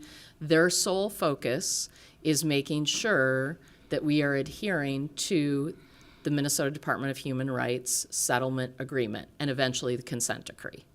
And so what they do is they give advice through the embedded attorney, which you've probably read a lot about. The embedded attorney is reviewing the steps along the way of investigators to ask questions, to strengthen those cases, to help them be able to stand up through the arbitration process. If a case is deemed strong enough to be investigated, of course, the idea there is to get justice, you want that to be the strongest case possible. And so having a team of folks who are reviewing and helping. So that is part of the role of the city attorney's office. There's also a project coordinator, there's also Ms. Saunders, and she can speak to any place else where there's an actual overlap or interaction. In case I misspoke, which I could have. You did not. Thank you. Thank you, Mr. Chair. The interplay with my office, especially with my team, is we do have an embedded attorney who is on our team, and he is tasked with providing guidance and review and basically sort of a client services role as the embedded attorney with both IA and OPCR as they walk through their investigative processes. And if you recall, that embedded attorney role predated the settlement agreement, but it was brought on board because the work has such a great deal of overlap. These two separate mechanisms and jurisdictional areas, for lack of a better term, for the two types of complaints were set out very clearly in the settlement agreement. And it removed the joint supervisors model that was in place prior to that. And so my office, like I said, we very often sit in between several of these departments who are working on these various parts of the settlement agreement. With regards to the police investigations, we are there in a guiding and a resource type of role, but we do not make any of the actual decisions on the investigations and or any of the panels. And the panels are made up of, as the Chief Operating Officer described, members from CCPO, 3 civilian members, and 2 sworn members. And then once the investigations get to the panel stage, they follow a similar trajectory for an actual discipline decision. The external investigator vendor that we're speaking of, Wiley Reber, will be solely tasked with doing the investigation portion of the process. I hope that helps. Yeah, I may ask the clerks to document as a follow-up for, I'm looking for specific, like it's almost like a yes or no question. Do we have standard operating procedure that outlines the controls that we have in place to ensure independence between internal investigations, Office of Police Conduct Review investigations, the role of the city attorney, let alone the role of an outside vendor? Like, who has access to files, or how are we firewalling all of those different capabilities? And if we don't have that standard operating procedure documented and clear, that's well, it's not okay, but like, that's understandable, but it's one of those things I would like us to get to so that we can have much more trust in the system, because I think one of the challenges that we have when it comes to police conduct investigations is a lot of questions are concerned about the independence of those investigations. And so I think it's really hard for the public to understand what kind of trust they should have in the system if they don't have documentation that outlines the controls that we have in place. And it sounds like there are some processes and controls, but I'm not sure if there's like really thorough documentation about that.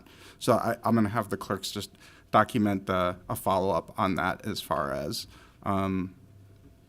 yes, no, do we have any standard operating procedures? If so, can I review them? If not, can they be produced?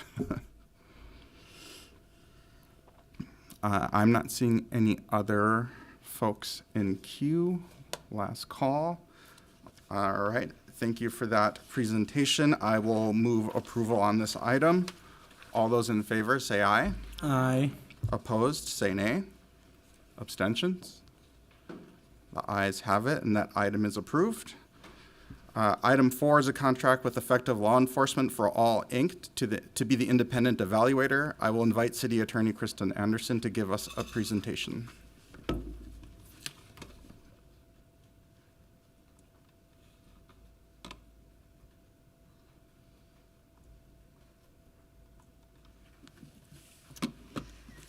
Council President, council members, I can't tell you how excited I am to come before you today to give this presentation and recommend that the council move forward the contract with ELIFA, as we so call them.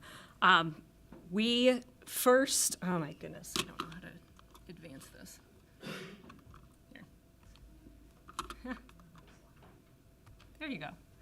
We came before you for the very first time with this settlement agreement between the city and the Minnesota Department of Human Rights almost a year ago, March 31st, 2023. And if you remember, it was a big, long presentation on all of the different things that were in the settlement agreement. And that's probably the first time this group heard and the public heard about this concept of an independent evaluator, which really is the linchpin of this settlement agreement, of similar consent decrees at the federal level, this body, this entity that is really there to monitor the city's compliance with the settlement agreement.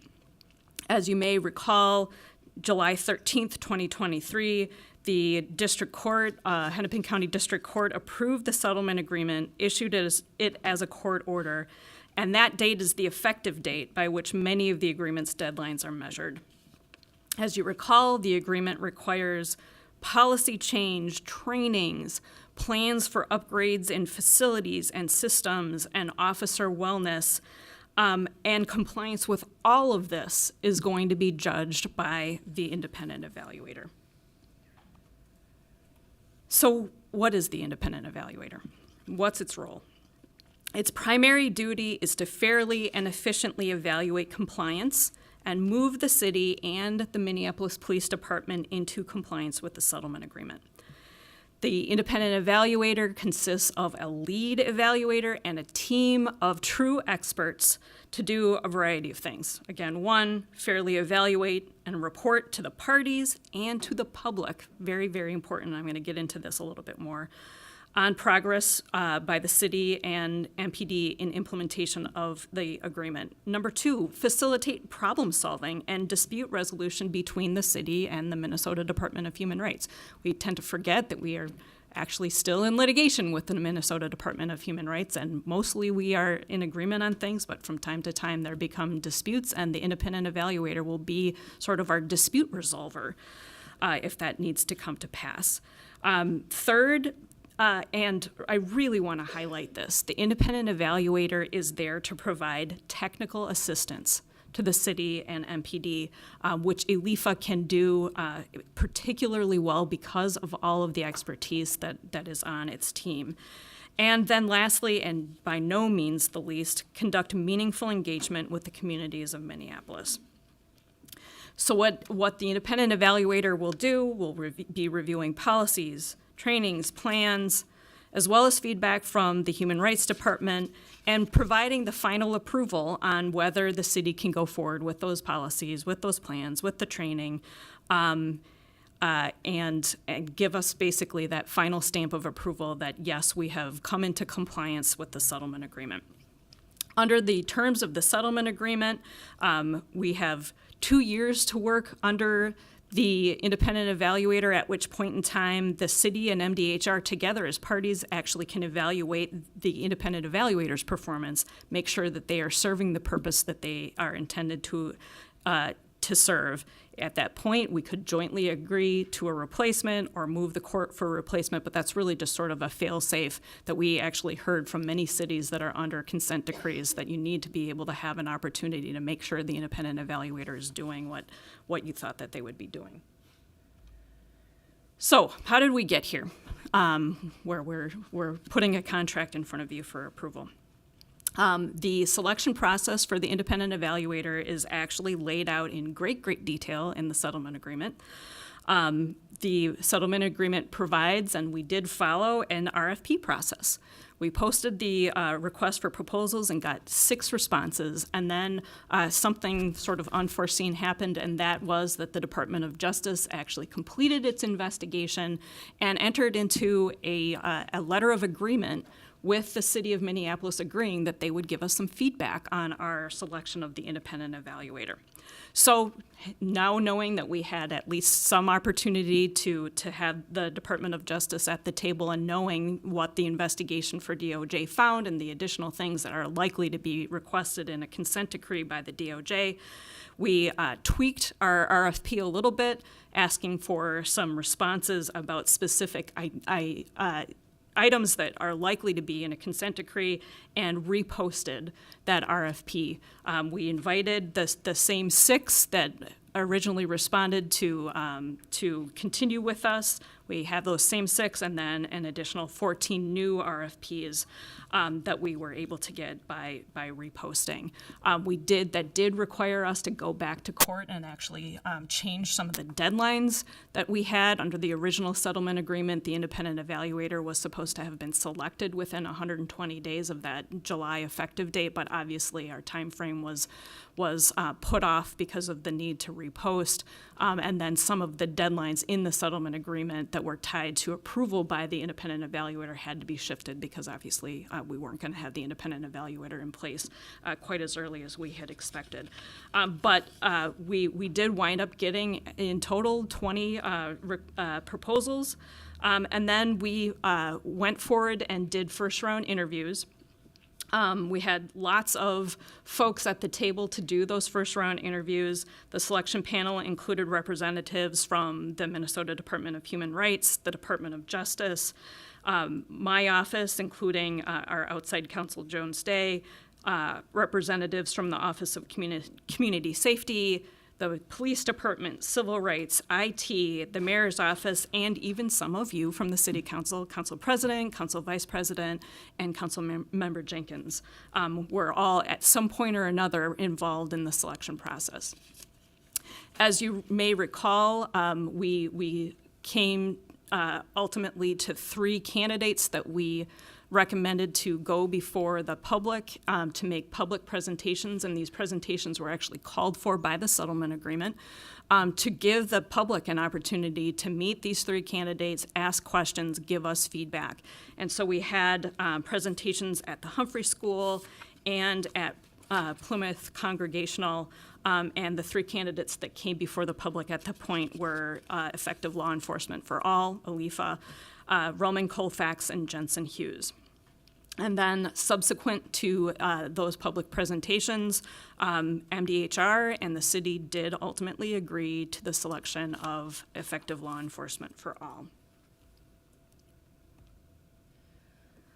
So the contract that you have before you today that we're asking you to move forward to the full council for vote on Thursday and approval is a contract with Effective Law Enforcement for All to be the independent evaluator of the settlement agreement between the city and the Minnesota Department of Human Rights.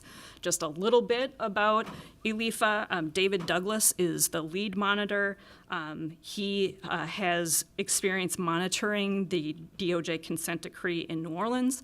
He has come up with a team of experts that includes folks who have experience actually leading implementation in not only New Orleans, but in Baltimore, and frankly, experts that have experience in consent decrees in many different jurisdictions. The mission of ALIFA is to educate and empower the public to engage with the police department and city leaders to implement law enforcement practices that are safe and effective for both police and the community. So what's next in this whole process? Again, contract approval. As you may recall, in the settlement agreement, we agreed to a cap on fees for the independent evaluator of $1.5 million per year. That's set forth in the contract that's before you for approval. And assuming that this body actually approves the contract, then the independent evaluator comes in full force. So they are required under the settlement agreement in the first 90 days after contract approval to develop an implementation progress evaluation plan that covers 4 years of their work with the city. It'll be sort of in portions. The first will be a schedule of evaluations for the first 2 years.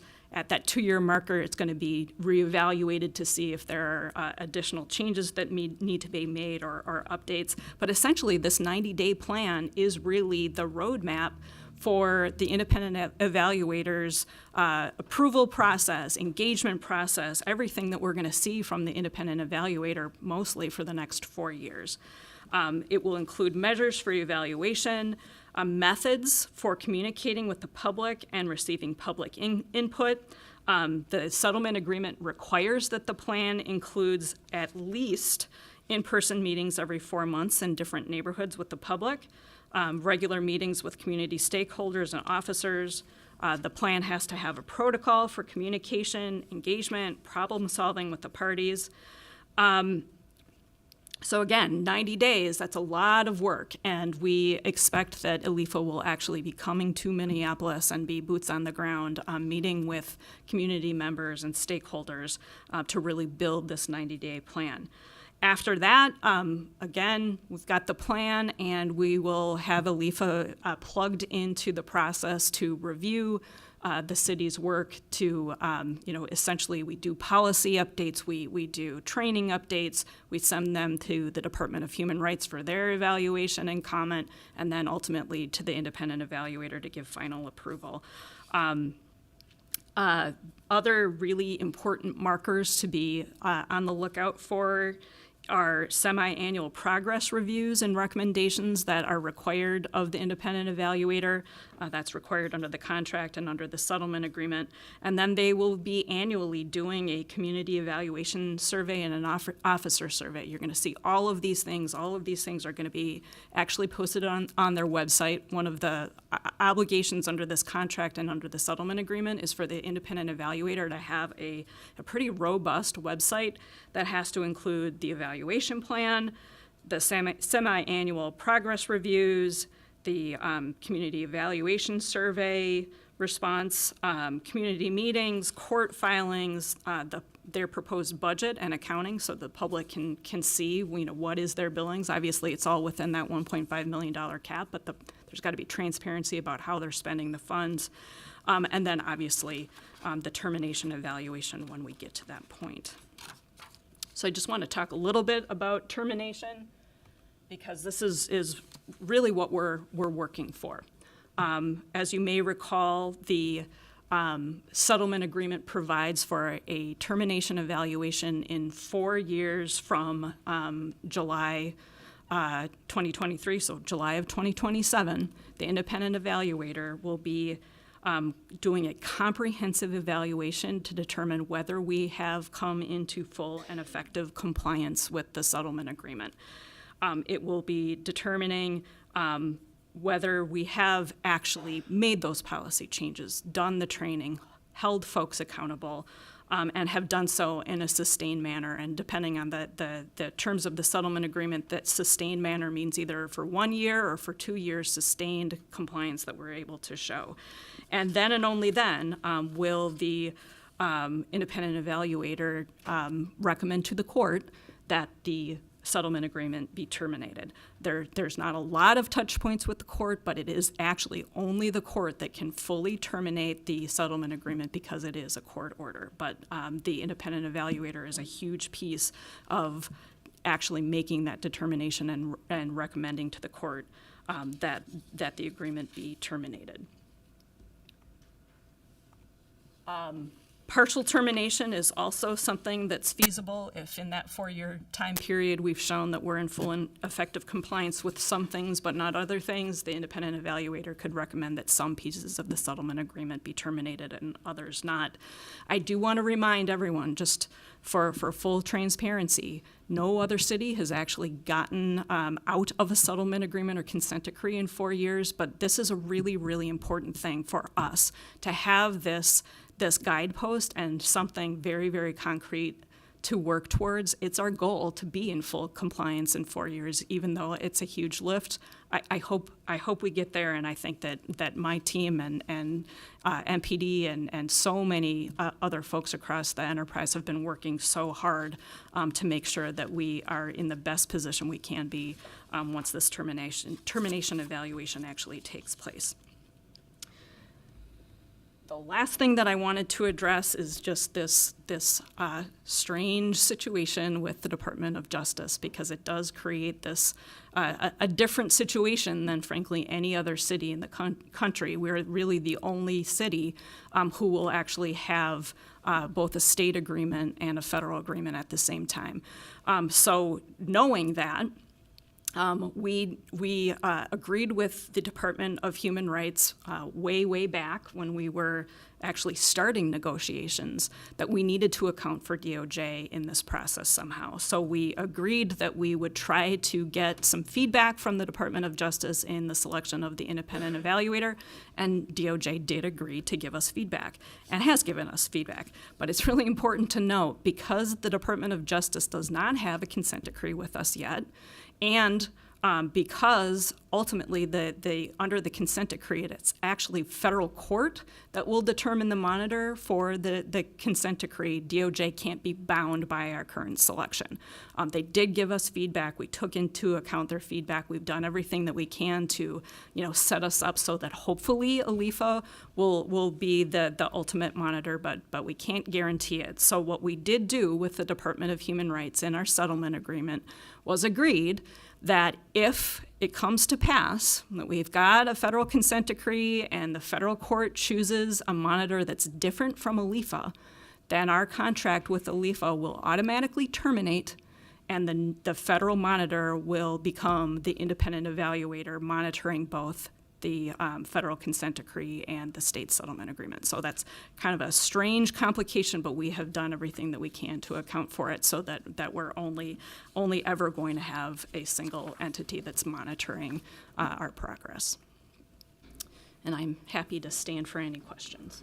Thank you for that presentation, Ms. Anderson. And before I jump into Q, I want to let everybody know that we do have a planning commission meeting in here at 4:30, so let's be mindful of that. And then I see Councilmember Wansley, you're in the priority queue. Yeah, Council President Payne, I don't know if clerks can correct me on this, but recognizing we're up against time, is there a motion that we're needed to say, to extend a conversation so we can get through the rest of our agenda business by 10 minutes? No. We can probably just continue until 4:15, but let's just try to get out of here by 4:15 p.m. Yeah. Councilmember Osman. Thank you, Council President. Also, Councilmember Allison is behind me. I put my name on there twice. Alifa, is Alifa representative here today or no? Council President, Councilmember Osman, no, we didn't have them come to this. I do have a question. Other than what I heard from the public, I don't know a lot about them, and other than their presentation they gave on the community members, but I'm glad some of the council members here or the city leadership were part of the selection plan, and a lot of people were included. But I do have a question about their 90 days plan.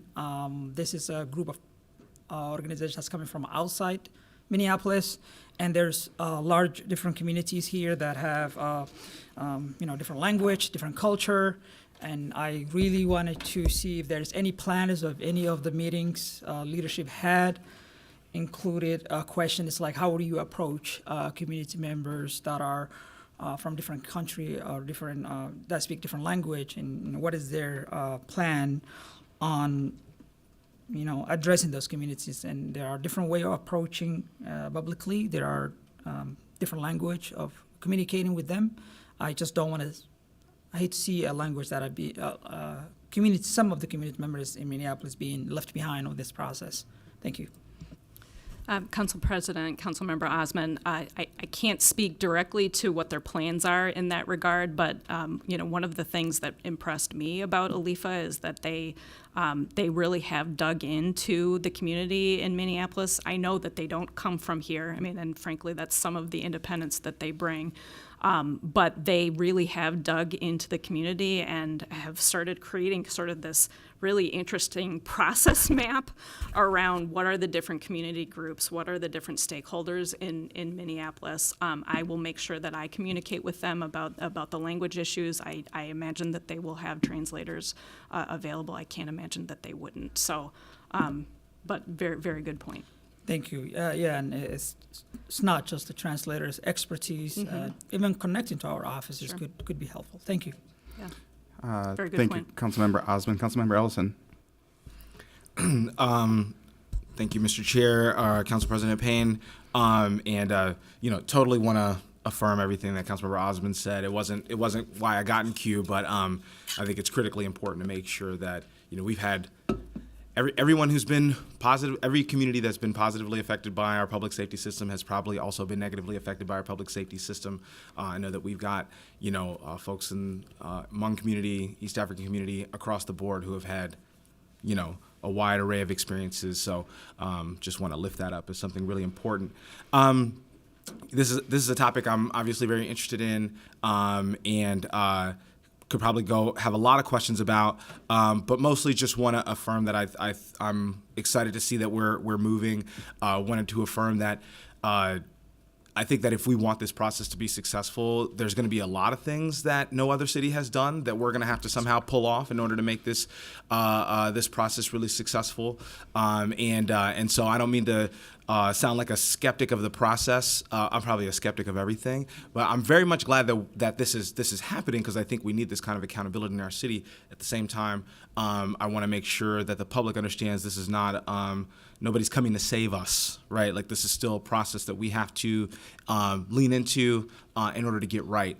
And one question that I did have, and it may have just been me misunderstanding. We've got this $1.5 million cap per year for the next 4. I'm sure for the next 4 years. I had a question, kind of questioning, $1.5 million this year might not equate to the same amount of service, all that kind of stuff in year 3 and 4, just because of rising costs, all those costs of labor, all those kinds of things. Is there any sort of have we considered that at all? And, what is the monitor's sort of like, contingency plan if they feel like they've got cost overruns that they feel like are really justified?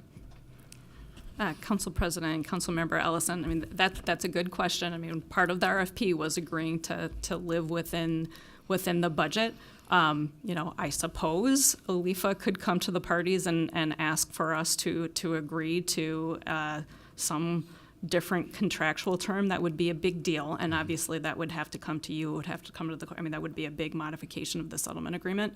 I will also say, though, that when we have DOJ at the table, whoever the monitor is, the contract will obviously have to account for some sort of incremental cost above and beyond, to address the additional things that DOJ is likely to ask of us. I mean, things like, DOJ made some findings about First Amendment, made some findings about the Americans with Disabilities Act that just simply weren't part of the MDHR investigation or settlement agreement. So I very much anticipate that the DOJ consent decree will have additional items that will need additional monitoring, and then there will have to be some cost adjustment for that. No, that's really helpful. And a good thing that I wasn't quite thinking about it that way, so that's kind of a helpful note. I'll try to keep my questions short because I know we're running low on time, but one thing that comes to mind, I know that some of the critiques I've heard from other cities or even from folks within the city of this process is that there's no incentive for it to end for the monitor, and that doesn't. I'm not disparaging this particular monitor. I plan to support this and move forward in this way. But this is, it's kind of like a who watches the watchman kind of situation. Who ultimately, let's say we do feel like we are questioning whether we're getting our money's worth, questioning whether, we are sort of locked in an endless cycle here. What is the recourse? Is it to the courts? What's our recourse in that event? Yeah, Council President, Council Member Ellison, yes, and so that 2-year point that we and MDHR get to evaluate the evaluator, we built that in because we had heard from other cities that have gone through consent decrees that you need to have some way to sort of do some quality control with the independent evaluator. So we've got one check built into the system at the 2-year marker. But then after that, if what we're seeing out of the independent evaluator is kind of the dragging the feet and then that is either something that the parties always together can come together and petition the court for termination, basically, of the independent evaluator. And if there isn't agreement, but we've got really great evidence on the city side, we can make that motion to the court. Okay, great. And then things I'll mention that I'm not going to ask questions about because I think they're maybe broader topics than I want to get into here. But, I know that I've got concerns about how do we handle things like malicious compliance, for example. If we're hearing that, hey, they're following to the letter, but this is bad faith. The spirit of what we're trying to do here is not really being met. I've got questions about how we address that, and how we, and that's not on the monitor side, but that's on on MPD side. How do we support the monitor in addressing issues like that, or having those more nuanced conversations? That's something that I'm interested in. And then another conversation that I'm interested in is how do we build infrastructure beyond, because I would love for this to be done in 4 years, but how do we build infrastructure beyond those 4 years? A state of being is not stagnant, right? If the city and the department are within compliance after 4 years, and then our relationship with the monitor ends and our oversight ends, it could take less than 4 years for us to get back to square one, for us to kind of backslide into old institutional habits. And so, I am really interested in figuring out how do we build in that internal infrastructure. Where does it live? How do we keep it accountable? How can the institution learn from the monitor process so that we can maybe start to bake some of those things in long term? So those are just some things I'll name that I'm interested in having longer discussions about, but we don't have to have those discussions here. And thank you for the presentation and the work on this. Council President, would you mind if I just responded to Councilmember Ellison, a point that last point that you made? And I'm not, here to sell ALIFA necessarily. But one of the things that ALIFA really talked about in their presentation to the public was the idea that, their model of community engagement is identifying the stakeholders that exist in Minneapolis, bringing them together and helping empower them so that, ALIFA says they are not here to be here forever. But they want to create the systems and the structures so that ALIFA can leave and the community has the ability to police us. And to me, that, one of the biggest selling points of this particular group was having this sustainability model that does take into account, they can give us technical assistance. They've got really great expertise, and I'm really excited to see that, but things change. We learn continuously, but really having those community structures there, to me, was the thing, like, oh yeah, I can really see this working in Minneapolis, that you can take the monitor out of the equation and we can still have a really sustaining system of accountability. Thank you. For the sake of time, I'm going to move approval for this item. All those in favor say aye. Aye. Opposed, say nay. Abstentions? The ayes have it, and this item is approved. I will now turn over the chair back to Chair Chavez. Thank you, Mr. President. Next, we have reports from standing committees on matters to be considered by the full council this Thursday. We'll begin with the Administration and Enterprise Oversight Committee, chaired by Councilmember Wansley.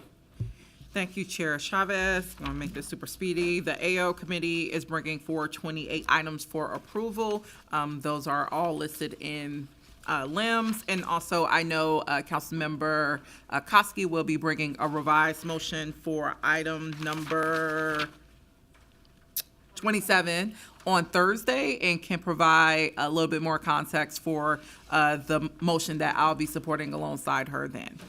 Thank you, Council Member Wansley. I'll call on Councilmember Kasi to explain the motion coming on Thursday. Thank you, Chair Chavez. I'll make this quick. Just a bit of background. I've been working on a draft legislative directive requesting information and data on the city's attrition issues. Last week, I met with Councilmember Wansley to discuss that work, amongst other things, and then learned a little bit more about the Improving Workforce Culture legislative directive. So in the interest of consolidating our work, the chair invited me to amend the Improving Workforce Culture directive rather than bringing forward a separate one. And so this amendment will add some additional information about the city's attrition trend over the past 10 years, all data collection strategies used to collect data on the city's attrition, how the data we collect is compiled, analyzed, and tracked ongoing, and the data we've collected over the past 5 years. All of the council members and staff and the city clerk have a copy of this in their email box, and happy to answer any questions before the meeting. Thank you, Councilmember Koski. Now we'll go on to the Budget Committee, chaired by Vice President Chuck Tai. Thank you, Mr. Chair. The Budget Committee is bringing forward 7 items for approval to this week's council meeting. All 7 of these are either approving new or reclassified appointed positions in the City Attorney's Office, City Auditor's Office, Office of Community Safety, or the Health Department. I'll stand for questions. Thank you, Vice President Chuck Tai. Next, we have the Business, Housing, and Zoning Committee, chaired by Councilmember Osman. Thank you, Chair Chavez. The Business, Housing, and Zoning Committee is bringing 11 items for approval. Item 1 is the TNC ordinance to establish minimum driver compensation. Item 2 is a business subsidies for George Virtual, Innovation Solution Project. Modular, there we go. Item 3 is 2 liquor license approval. Item 4 is 14 liquor license renewal. Item 5 is 3 gambling license. Item 6 is amending the 2024 license fee schedule related to tow truck service fee. Item 7 is environmental covenant for 2704 29th Avenue South. Item 8 is approving financial assistance for Hennepin County for 3 affordable housing projects. Item 9 is approving an amendment to the comp plan for a portion of the property at 1315 University Avenue Southeast.